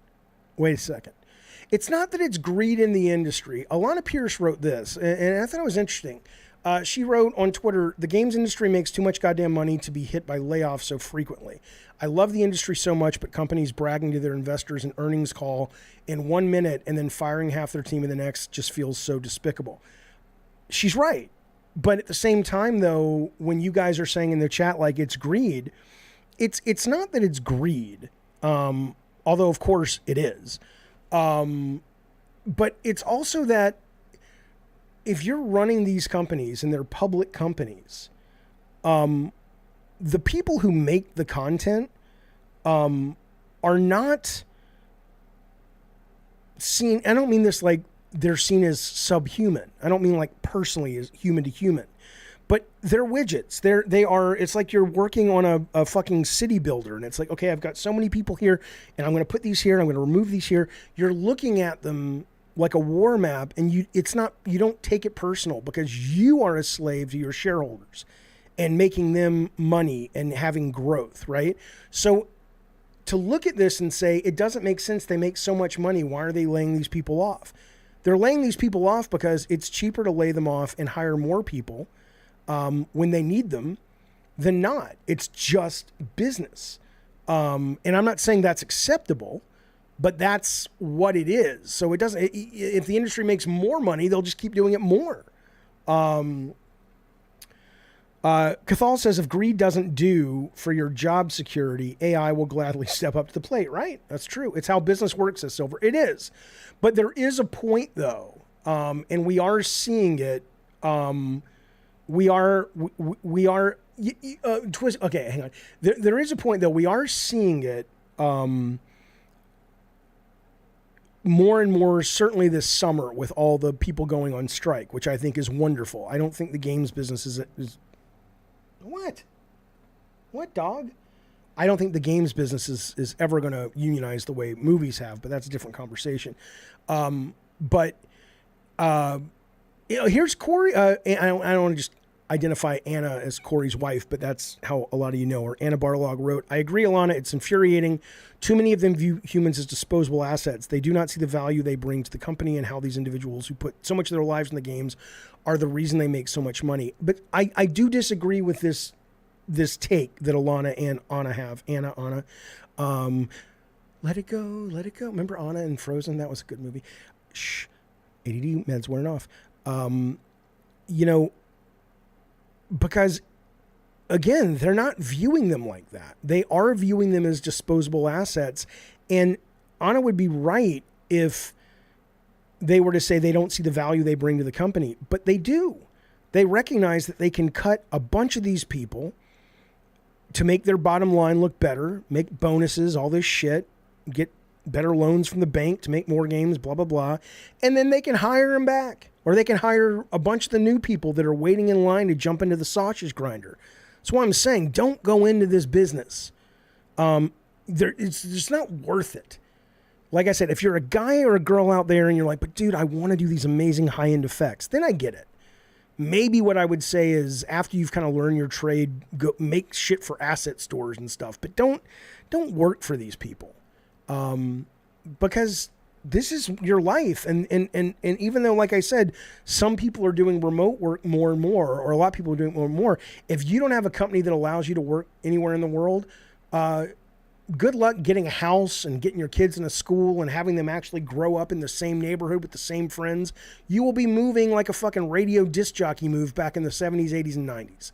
Wherever the job is where you go. You want that life? No. Fucking own your shit, make your own games. There's no excuse at this point. Make your own goddamn video games, find some friends, and make your own shit. And so, well, I want to make the big stuff. Make a good game, man. That's why it's always important. Gameplay is the king of this fucking medium. You can strike it rich. You probably won't because it's still feast or famine, but you can strike it fucking rich. If you understand gameplay, you don't need the graphics. Look at fucking Vampire Survivor. Look at fucking Angry Birds. I mean, come on, man. You don't need it. Look at fucking, I didn't like it, but a lot of the critics are losing their shit over this El Paso, what is this fucking thing called? Hang on, where did that thing go? El Paso something. I think I deleted it. I was going to talk about it. But a lot of critics are losing their shit over it, but it's made by two people. It's made by two motherfucking people. That's all I'm saying. The red phone's broken right now. If you want to call in and share your views on this, that's great, but you got to do it on the Discord. Because I hadn't used it, and then Google said, oh, your number's inactive, we'll kill it, and I got to set it all back up again. If you can be your own boss and love what you do, you never have to work a day in your life, says Zeke. It's true. No, it's not old El Paso. It's called El Paso. It's like a Max Payne thing. Came out, it's sitting at like an 84 on Metacritic. I bought it because the reviews were great. I didn't like it. Reserver says, yeah, just make a hit game, duh. It's not what I'm saying. I'm saying you have two options for your life if I were telling my kids. You could go work at a company like a Sony Santa Monica, which is very different than,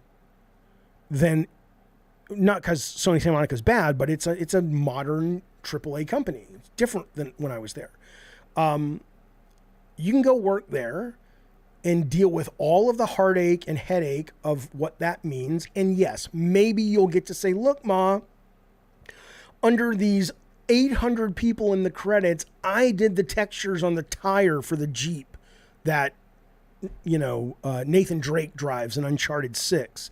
Woohoo, right? Or you can get a job, pays your bills, gives you enough health insurance for you and your family, and then you get to go home at 5 or 6 o'clock. Don't make it your life, just make it a fucking job. And then make your own shit at night. late at night when your family's asleep, on weekends, and you have total control. Total fucking control. I wouldn't do it. I wouldn't do it. But you know, your mileage will vary. People will still continue to run into that meat grinder and say, me, please. I'd like some more, please. And that's fine. Do what you got to do. But I'm warning you, you're not going to like it. But, you know, by the time this ends, we'll probably end up with, an overthrow of capitalism, and we'll end up with something better eventually after everybody gets damaged and killed and nuked and all that shit.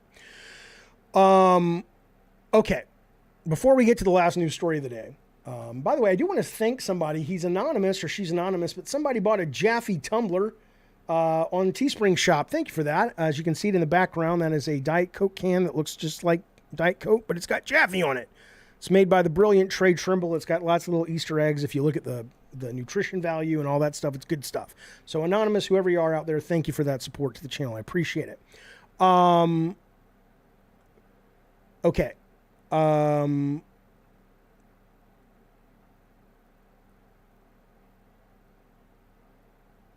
I will have more merch soon, yes. Listen. Yeah, Prince Green says, that's why Jaffe, as a designer, I went into advertisement and marketing. Then game design, I work from home and work on my own hours. That sounds great. The question is, can you work in advertising and marketing and it doesn't take over your life? I think that's the tricky part. Like, I know a writer, and I'm not saying everybody can do this. There's privilege associated with this, but I know a writer who's gone on to be a very big, very successful writer of novels that have been turned into movies. One of Tom Holland's movies was based on his book. I went to college with this guy. I'm not good friends with him. My ex-wife was really good friends.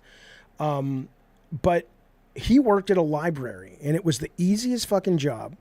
And it allowed him to write at work and leave at 5 and have his energy when he came home. So, you know. But before we get to the last story, I just want to show you something that has nothing to do with anything. I just thought it was great. It's called, they labeled it the greatest pencil sharpener ever created. I very much want to own this. There you go. It's Dracula in a coffin, and you put the pencil into his heart, which really should be in his chest, in the center of his chest, and you sharpen your pencil. Okay.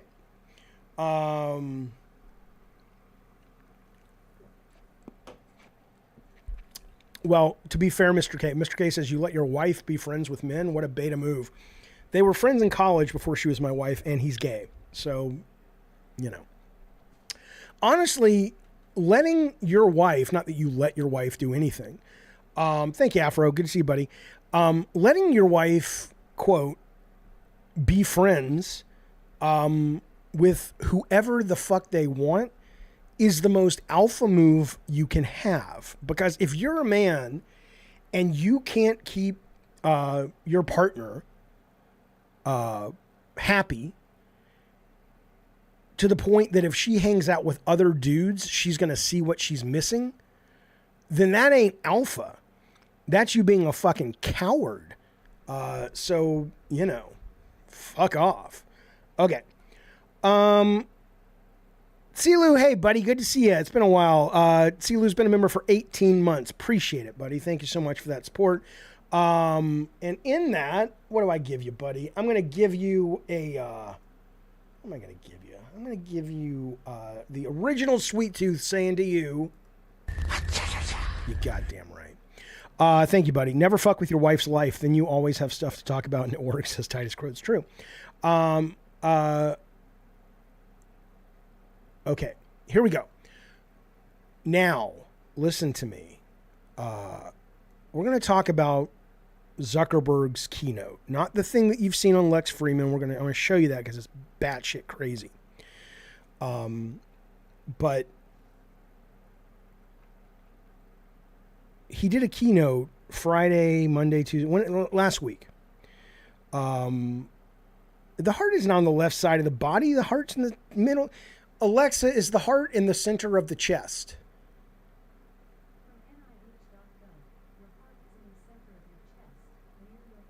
It's in the middle. It's in the center. Yeah, Mr. K showed me this, but the thing came earlier, the keynote. But first, okay, let me show you what this is first if you haven't seen it. And by the way, this is the last topic. Then I'll just go to the audience, whatever you guys want to talk about for a few minutes. So if you're not into this, and I know a lot of you guys just cannot handle VR and AR, you just don't like it, and that's fine. But that's kind of what we're going to talk about for the next X number of minutes, okay?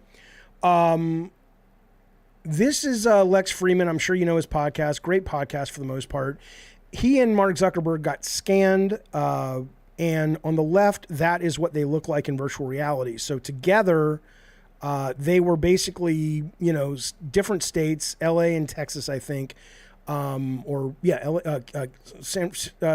wherever Facebook is, in Texas. And this was what was happening, right? And even Freeman was like, this is transformative. It is amazing. The sense of presence is absolutely insane, right? So I want to show you this because this is where it's going, and it's not going to take that long, because ultimately they already showed this last year where they're working on it where you can use your phone to scan yourself, right? So you don't even need to go into this thing and sit around all these cameras like you have to at the moment. But take the phone, aim it at yourself, take a couple angles, do a couple expressions.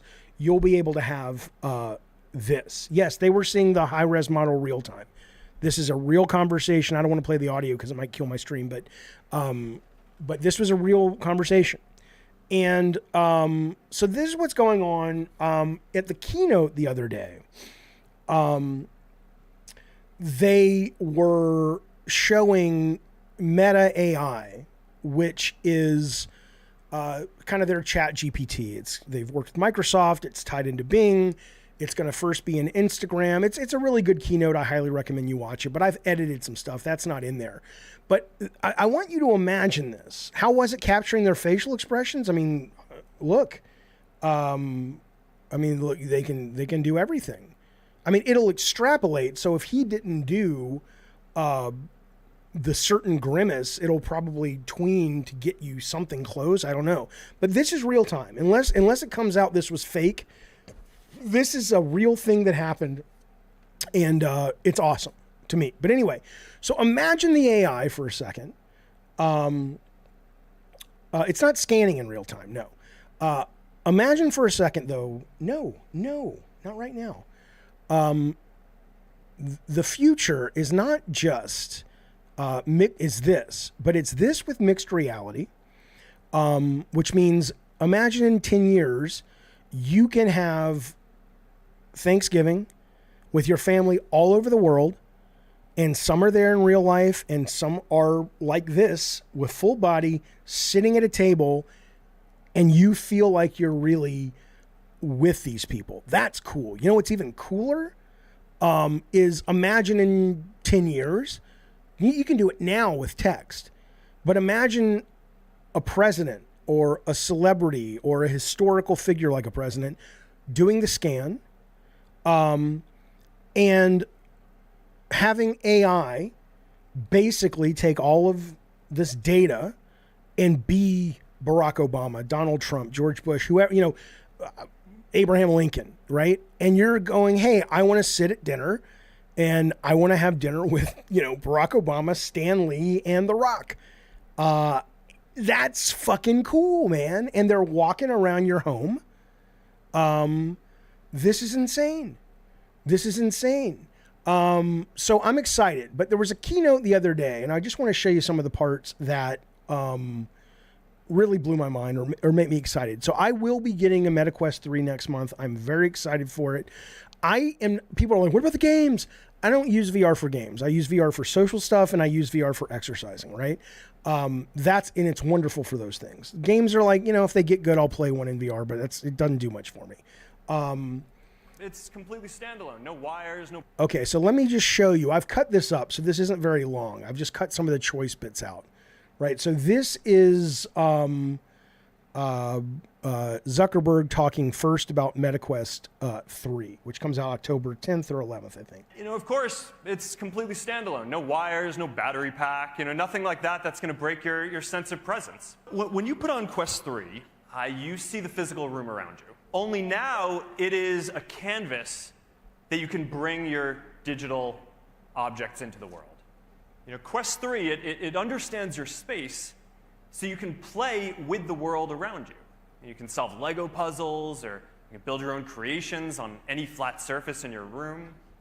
You can play games like BAM with your friends sitting around a table, whether you're physically right there together. You can be sitting in your living room or anywhere else, and portals to the Upside Down open right there. Now, these experiences are possible because Quest 3 automatically maps the space that you're in using This is so cool. dedicated color camera sensors and a depth sensor, which makes it so that if you pick up a digital ball and throw it at the physical wall, it'll bounce off it. Or if someone's shooting at you and you want to duck the fire, you can just get behind your physical couch.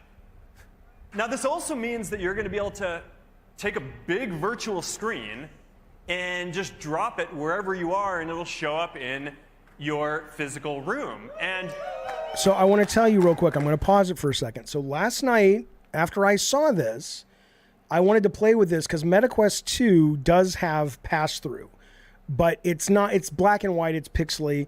But I made, and MetaQuest doesn't have the automatic tracking of your room, so I had to go around the room, which was very simple, kind of fun, and sort of show it where the walls were. It took 10 seconds. It took no time at all.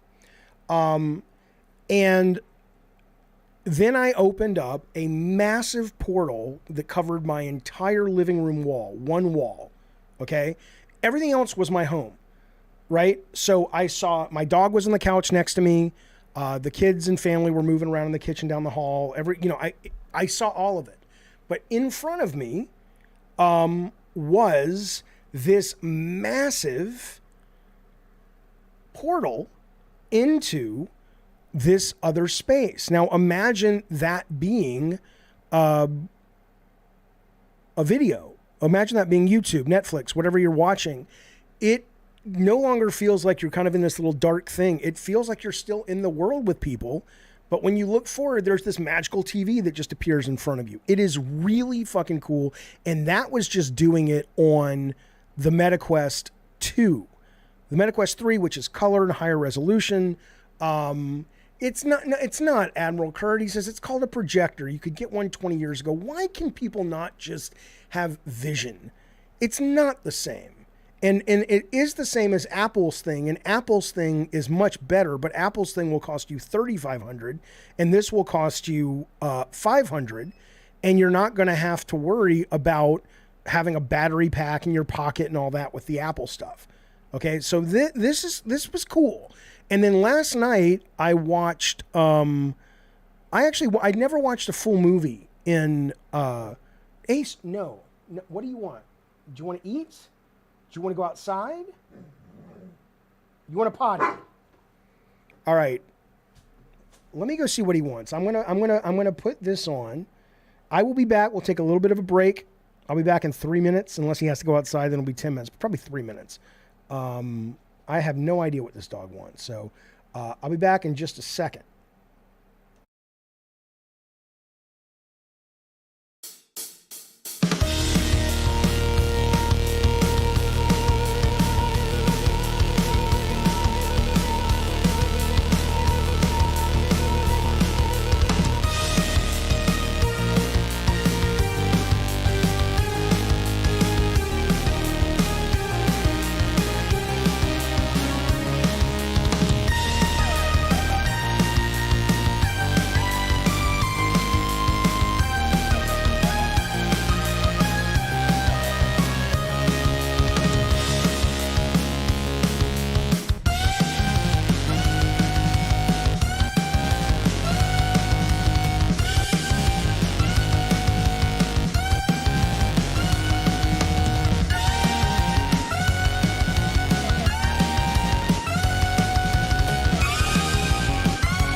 I guess he was hungry, but the kids, hang on.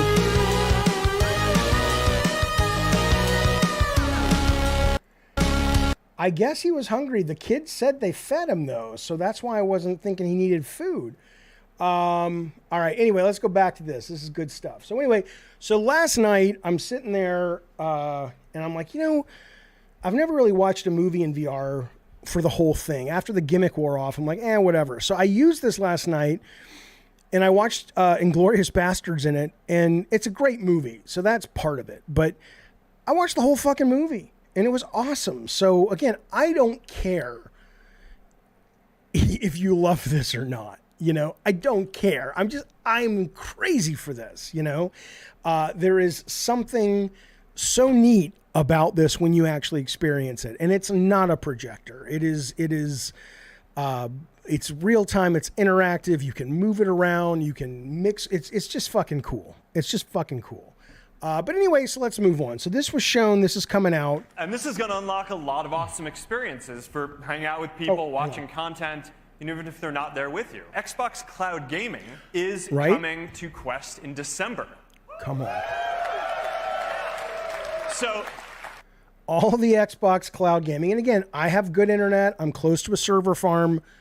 I'm excited for this. I get you may not be, and that's fine. But this is amazing that I can open up a giant wall in my living room, and I can fucking play, Game Pass. Come on now. You're going to be able to play hundreds of Xbox games, including titles like Halo and Minecraft and Elder Scrolls. And you're going to be able to do that on a massive screen anywhere you go. And next year, we're launching something we call augments, which are basically persistent, spatially anchored digital objects that you can interact with. So, you can put a frame on your wall with photos and videos from Facebook and Instagram. You can put a digital portal next to your physical workout gear, so every time you walk by it, you can easily jump into a Supernatural workout. Supernatural's the company they have to do workouts, is what that means. Mr. Cynic, your favorite TM game. The world of Twisted Metal Black is my favorite. The gameplay of Twisted Metal 2 is my favorite. Thank you for that super chat, buddy. I very much appreciate it. Why hasn't VR porn been innovated? It is. It's awesome. VR porn's fantastic. Fantastic stuff. How does this improve your life, says Blackjack? How does it's not a walker for somebody whose legs are damaged. It's cool. It's cool to watch a movie like that. It's cool now that you can watch a movie like that and you're still with your family. So you could sit there with your wife next to you she's got one, you've got one. You're still there. You can still see each other, but you're able to watch this massive screen, or you're able, like I said, to sit with people and have, dinner with people from all over the fucking world, and they look as good as they look eventually in this Zuckerberg Lex Fridman video. How does being able to FaceTime versus a phone call? I don't want a projector. Wayne B. Wayne B says just get a projector. I don't want that. I want to have it my focus. I don't have to be sitting in a specific room that's not too dark, not too light for the projector to look good. And I want it to be able to do other fucking things with it. Can VR help you with other language? I'm going to show you more of what he showed. This was just the beginning. Who FaceTimes? Everybody you got, again, don't care. Think it's gimmicky all day long. This is the future, but it's even going to get cooler in just a second. I'm going to show you. Levi, thank you for the super chat, buddy. He says, I use a pair of mixed reality glasses called X Real Air for work. They are more limited than a device like this, but I basically have a giant monitor the size of sunglasses everywhere I go. Thank you for the super chat. Can you let us know, does it help you with your work? Is it cool? Is it more effective to work with that than it would be if you didn't have that? I would love to know that.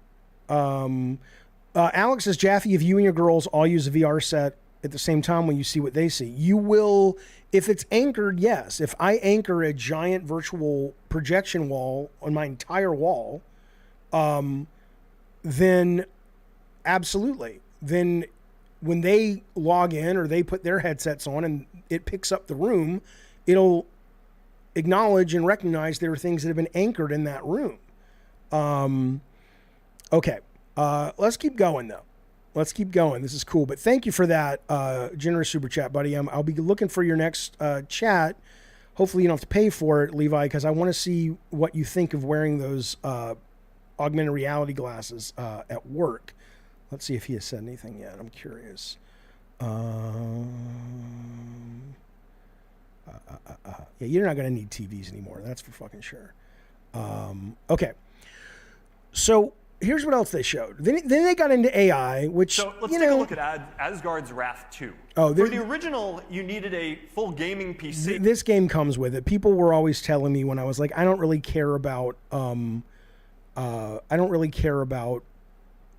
gaming in VR that much. And people were like, oh, you got to try Asgard's Wrath. It's really, really great. I tried it on my wired headset here. It was fine. But this is apparently a big deal for people who like this stuff. This is coming out day one with the headset.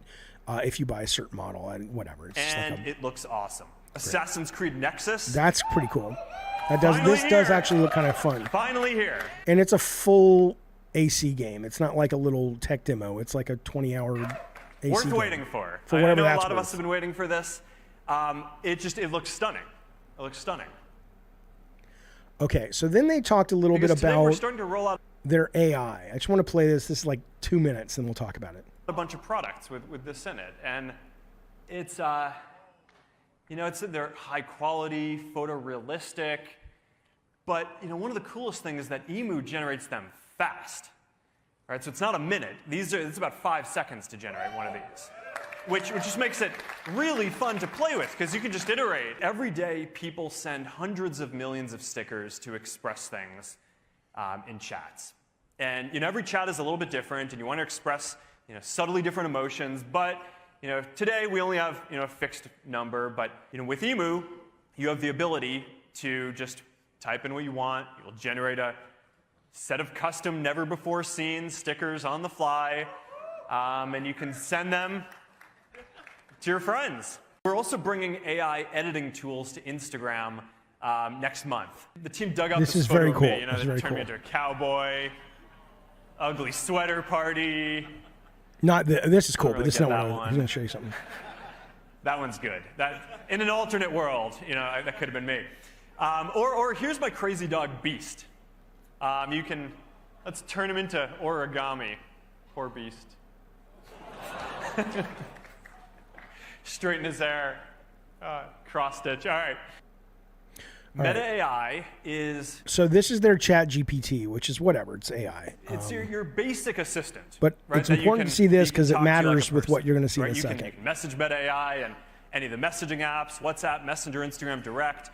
Soon you're going to be able to message it in Quest 3, and it's going to help you answer your basic questions or requests. It also has access to real-time information and broader knowledge through a partnership that we've done with Microsoft and Bing Search. So here you can see it. You ask a question, it has access to real-time information. It can point you towards that. It can point you towards search results. Our new image generation model, Emu, is also built directly into Meta AI. So you can just message it and tag anything with Imagine, and it will generate high-quality, photorealistic images right there in the chat in seconds for free. Another neat feature of this is that you can invoke Meta AI in any chat. So it doesn't just have to be Meta AI's, your thread with them. You can do it in group chats, right? You just start your message with Meta AI, and it's going to respond. It is really fun to just generate fun messages, photos, or settle debates really quick. So even that though, because I don't know I'm sure this has happened with you. It's happened with me and my family where it's like, where do you guys want to eat? And everyone's like, I don't fucking know.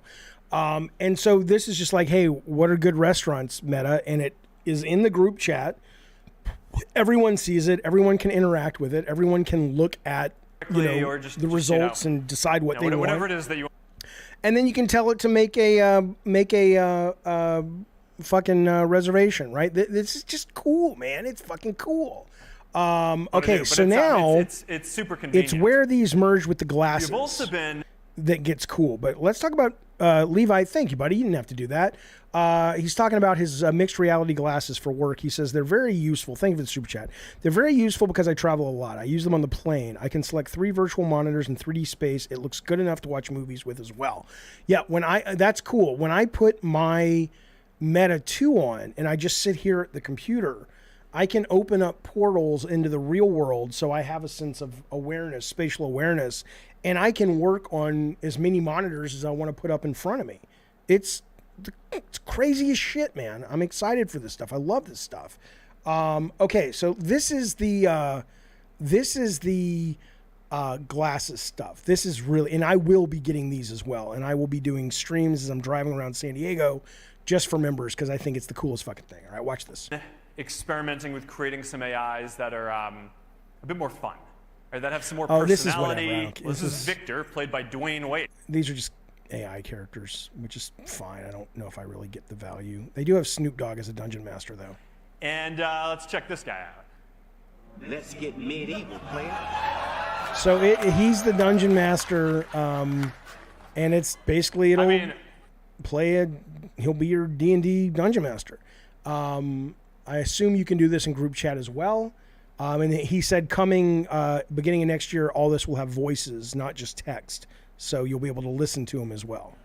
Who hasn't wanted to play a text, adventure game? You can make a Jaffe bot. They're doing that. The expressions are good. That People to play with Tom. Okay, hang on. We're also can also train AIs like this, and we're working on that and iterating on it, and we hope to have that out sometime early next year.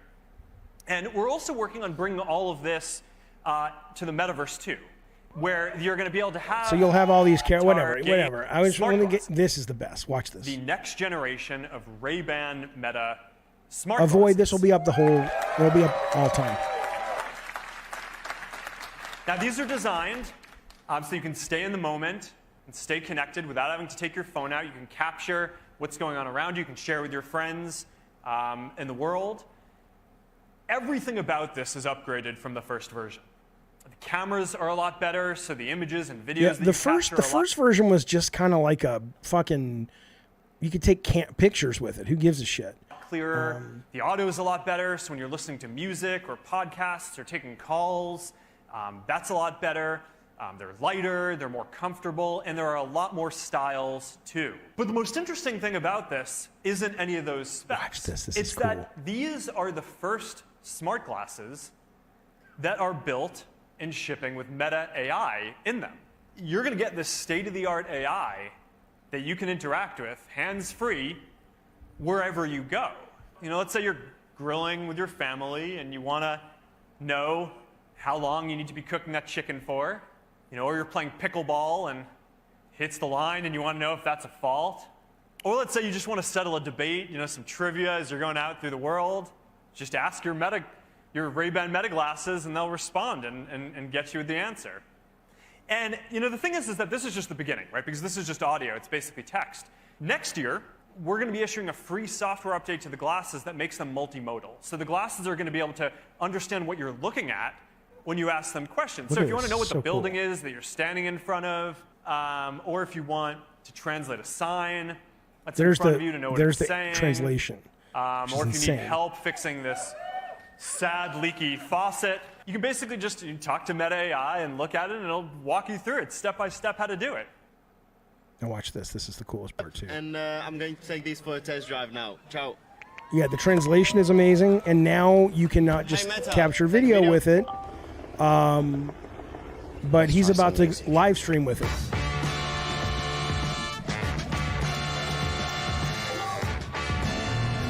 Right, so this is just video, blah, blah, blah. But now he gets into a cart, and now he's live streaming his footage. Come on.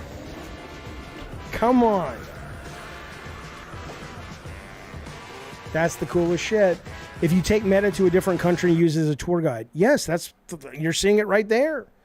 The glasses don't do augmented translations. It's just audio. Right now, it's just audio, right? But it's AI, and it's better than anything else that's out there, and it's going to be, eventually, you're going to be getting that. Oh, I'm going to totally live stream with these fucking things. Again, it doesn't matter if you don't like it. It's the future. People in the chat that are talking about, oh, Jaffe, you know, it's taking people's jobs. It's just like, you know what? I mean, you can see the chat. My understanding is you can see it. They said you could see the chat.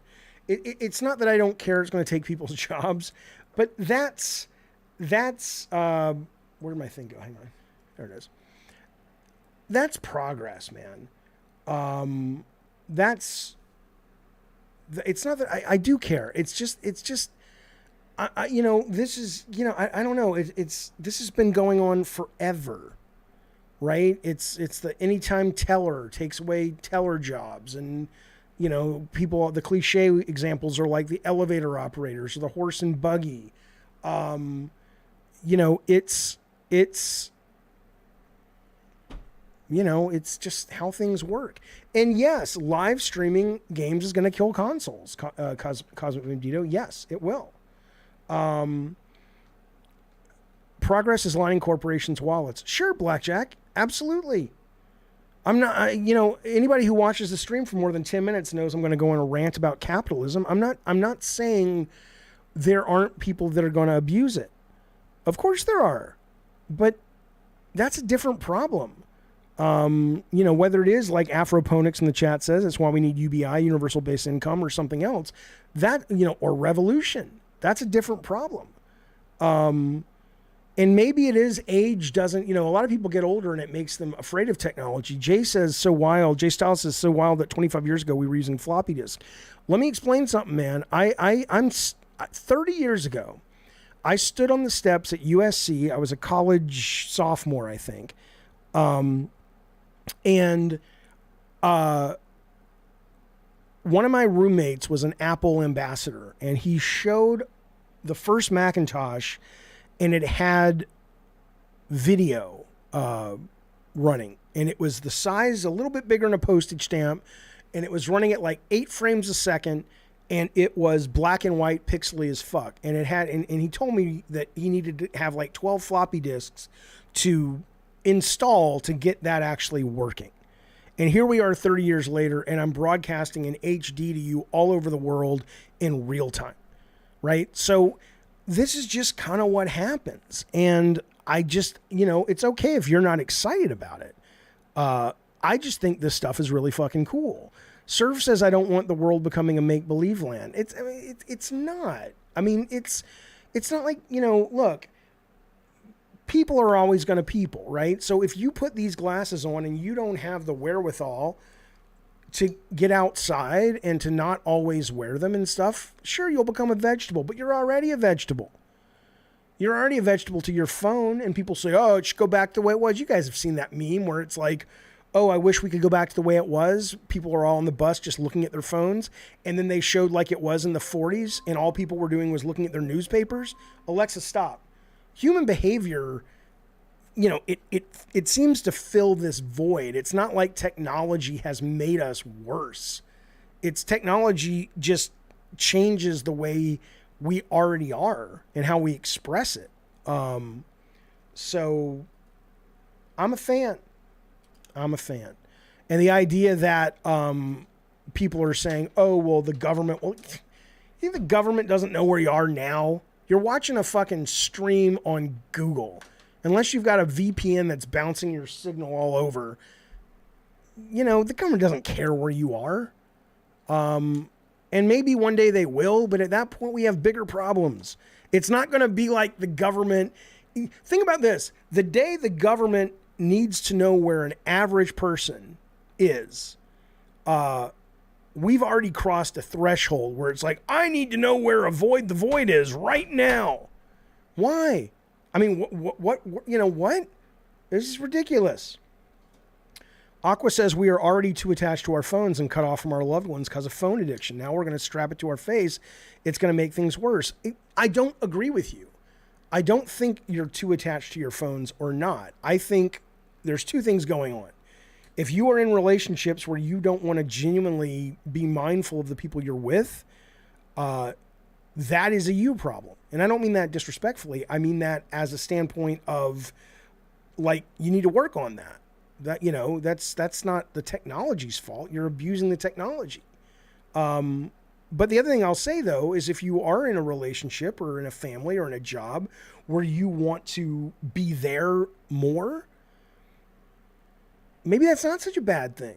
I mean, usually, you know, the idea that, oh, you have to have FaceTime with people all, you know, that's easy when you are accepted by society because you're normal. You like normal things. You like to talk about stocks if you're a dude, and sports. And if you're a woman, you like to talk about cooking and whatever. But now it's like, hey, I'm really into Dungeons and Dragons. I found my community. They're online. I'm really into, USC football. I found my community. They're online. I think sometimes we ignore the fact that the reason we're retreating into the real world, into the fake world from the real world, is the real world's gotten kind of shitty. There's a great fucking book. It's right here. Reality is Broken. Why Games Make Us Better and How They Can Change the World. It's this whole thesis of this book is that why are more and more people, especially young people, jumping into games and MMOs and phones is because their jobs suck. They can't depend on the companies like they used to. On and on and on. And so it's like, fuck it. Here I can actually matter. And it's all fake. None of it's real. We're all molecules banging together. Why is that one better than this one? So anyway, Titus Crow, buddy, welcome back to the Diet Soda Soldiers. Always good to have you. Always good to see you, buddy. I appreciate that support. In your honor, I'm going to give you, the next time somebody says, Titus Crow, you're not a real man, stand over in that corner and watch me fuck your girlfriend. You can tell them this. Go suck a big fucking dick. You goddamn right. Thank you, buddy. I appreciate it. They don't know how to react or live in the real world, so they live in a fake one. So, I mean, so seriously, so what? That is just, in my opinion, Jason WB, that is just elitism and gatekeeping. The idea that we as a society have said this is good and this is real and this is what is valuable, and if you don't follow that program and you escape into something else where you feel like you matter, it's like you can't win because, you know, I don't know if he's being serious or not, but Stoner Joe says, I'm ugly and I'm socially inept. I've seen Stoner Joe. He's not an ugly guy. He may very well be socially inept, though. I don't know. But let's assume you don't feel comfortable around people, or let's assume that you really are neurodivergent and you're really into a couple things and everything else bores you. People love to not let you have a way to do that, because if you do fit in enough, then the people who don't fit in, you feel better about yourself because you can be above those people. I'm sorry, I just don't buy it. I think there's a cruelty in shaming people who retreat into digital spaces. I'm not saying it can't be abused. I'm not saying it's always good. It's not. But the idea that people finally have found their people, or they have found information about their lives, or a connection with someone, and it's like, oh, well, that's not good enough. And I would say, go fuck yourself. Because I think life is hard and it's cruel and it's unfair, especially, you know, these days when it comes to sort of billionaires getting richer and everybody else getting fucked. And if you can find some comfort, you take it where you can get it. I don't shame those people at all. If there's one thing I've learned in management, says V, is that I need to be the support pillar for my team and people around me. Okay. I mean, I'm not saying that's wrong. I mean, that's interesting. Shaming people who want to buy a Mark Zuckerberg headset to make him more rich at the cost of people's job is elitism. Yes, Ravnos, that's exactly what I'm saying. That's exactly what I'm saying. Afro says connections are valid whether in person or virtual.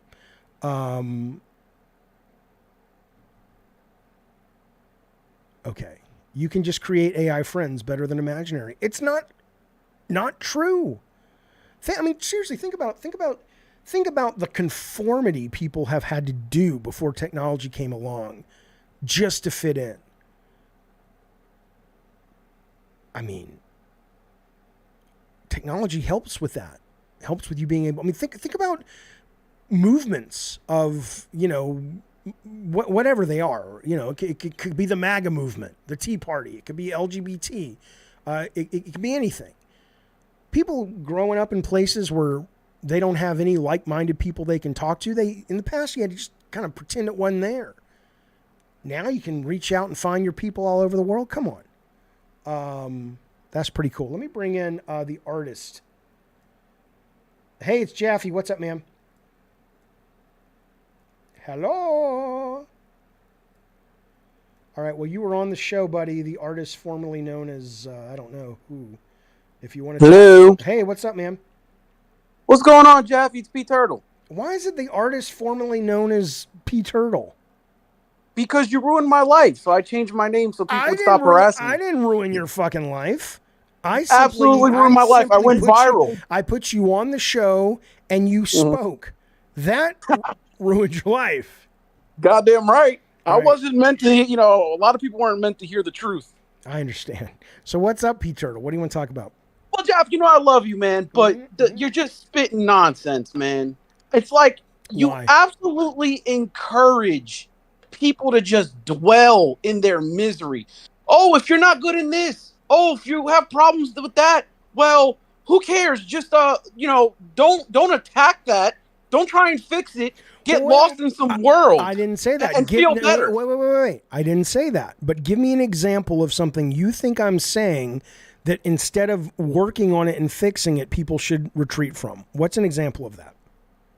Well, I wanted to attack one thing. You said look at him dancing away. No, I'm not dancing, but one thing you said was that the product, the technology isn't the problem, it's the people. Sure. Right? And I disagree with that. If you've read about how these engineers create social media and things of that nature, they create it with an addictive way of getting people involved. Didn't they say they copy casinos? Sure, but we're talking about very different things. If you are, I'm talking about everything you just said. No, that's predatory. We're talking about two very different things. And especially if children are engaging with this stuff, Jaffe. I do not disagree. That's not what I'm talking about. If you are addicted to social media, that ultimately is your responsibility. But yes, the companies do all kinds of things that I consider corrupt. That, to be fair, in Europe, they're doing a much better job of reining these companies in than we do in America. But they do a very good job of helping you not want to leave. That's a different thing. That's and right now you're kind of on your own. Like, the best thing I ever did on Twitter was I went in and I made it so whenever I do a post, the only things that come to me are people that I follow. I'll go, oh, this guy said something. But I have to manually go to the post and look at the responses if I want to see people who don't follow me. And it has made my life so much better because I no longer am wasting time. But Jaffe. Well, hang on. Jaffe. But that was a conscious thing I had to do on my own because I knew it would be better for me. But I agree with you. Well, what about, okay. You're a 50-year-old guy or whatever that made God of War. You have some intelligence. A little bit. Sometimes you're too smart for your own good. But the same thing you're talking about with Twitter, a 10-year-old is on. You understand what I'm saying? Yes, a 10-year-old isn't going to think like that. That's right. And that is their parents' job to train them to think like that and to help them to think like that. The problem is a lot of these parents don't know the things that brilliant people like you and I know. It's not that brilliant to know that you can limit your kids' social media. No, I'm saying they don't know how the predatory things that go into social media exist. Like, okay, they don't know it's based off of like casinos and how YouTube. Then they're not doing their job. Then they're not doing their job as parents. If they're, I'm sorry, just people aren't interested in that stuff. If you're not interested in what your child is engaging in, then you're a shitty parent. No, I'm saying that to engage with media or technology in that way, you almost have to have the mind of a conspiracy person. A normal person out there isn't going to say, Let me investigate the damaging effects of Twitter. You're not going to do that. If you have they don't even know how kids, Twitter works. I have kids. When we had kids, we had discussions. When do we turn them into social media? When do we let them have a phone? All of that was a conscious you made thing. God of War. You made Twisted Metal. You're in that space. My father does not even know how to use a phone, a smartphone. He barely does. Okay, you've not talking to your father since he went out for cigarettes, what, 20 years ago? Man, I talked to my father today. I hugged him. Well, it's not really your father, P. Turtle. That is my dad. I love him. Listen. Here's the bigger point. I have problems with companies that cross the line.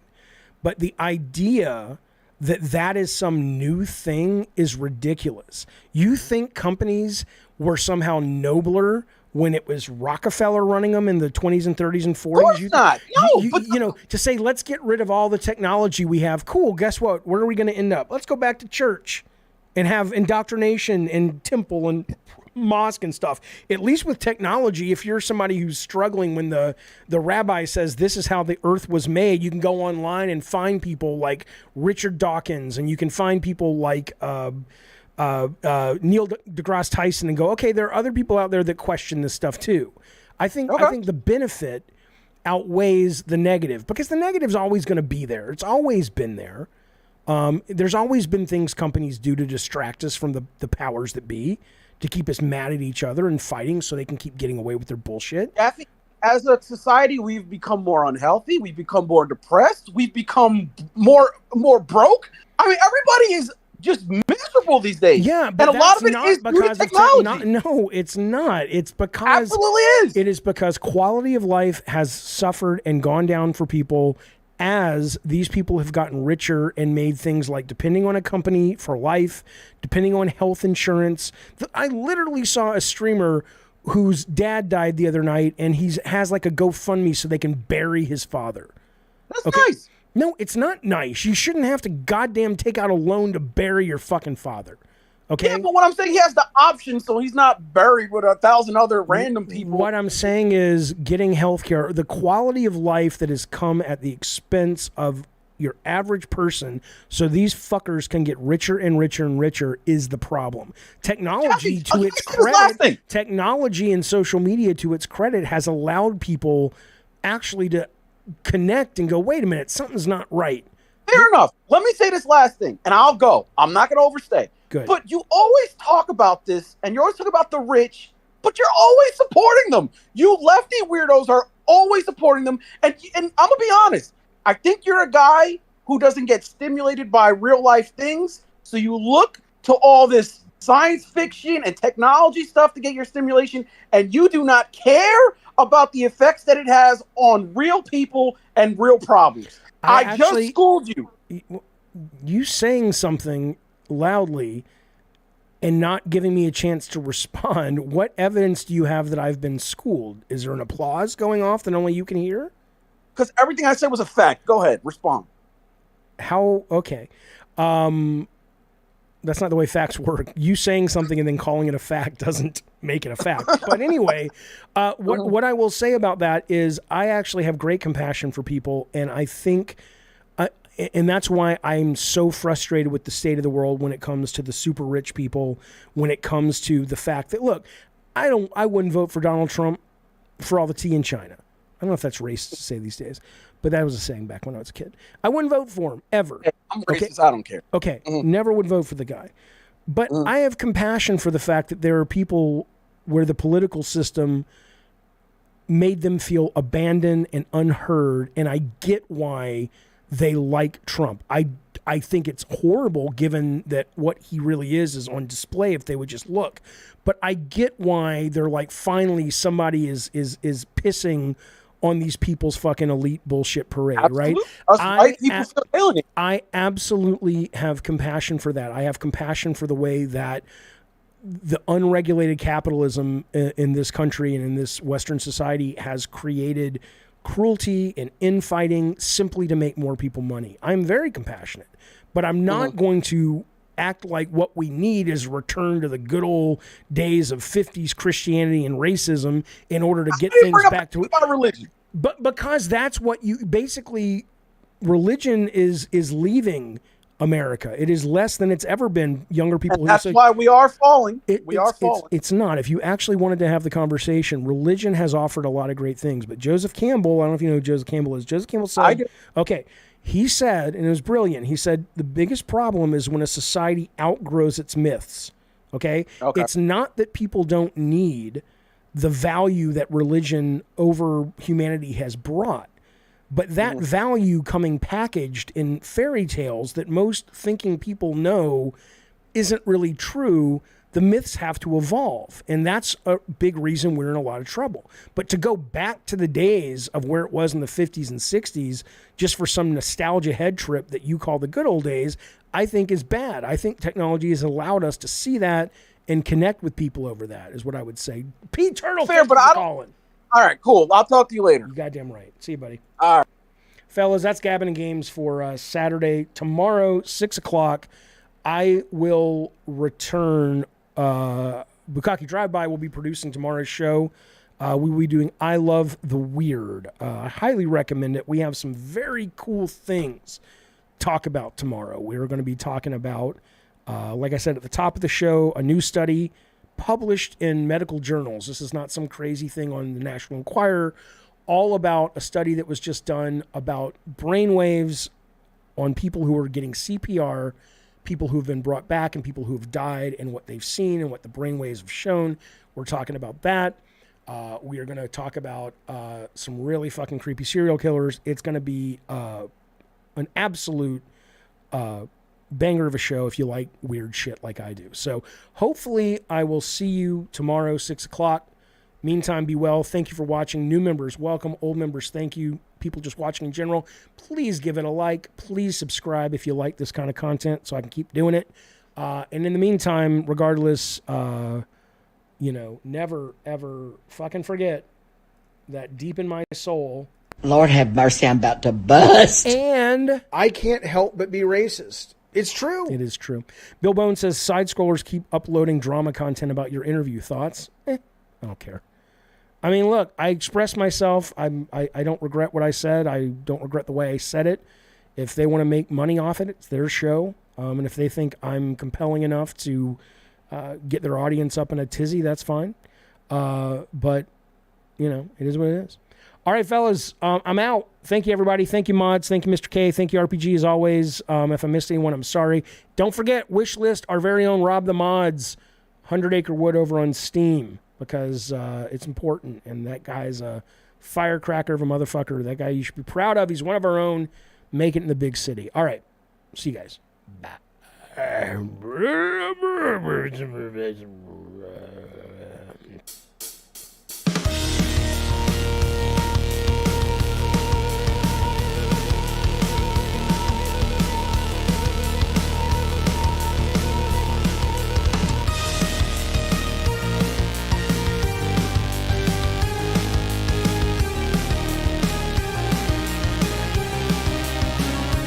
You're a fucking moron.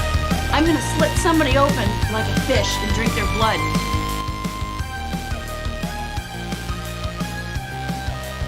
I wish my fucking foot would go right through your skull. We're just normal men, just innocent men.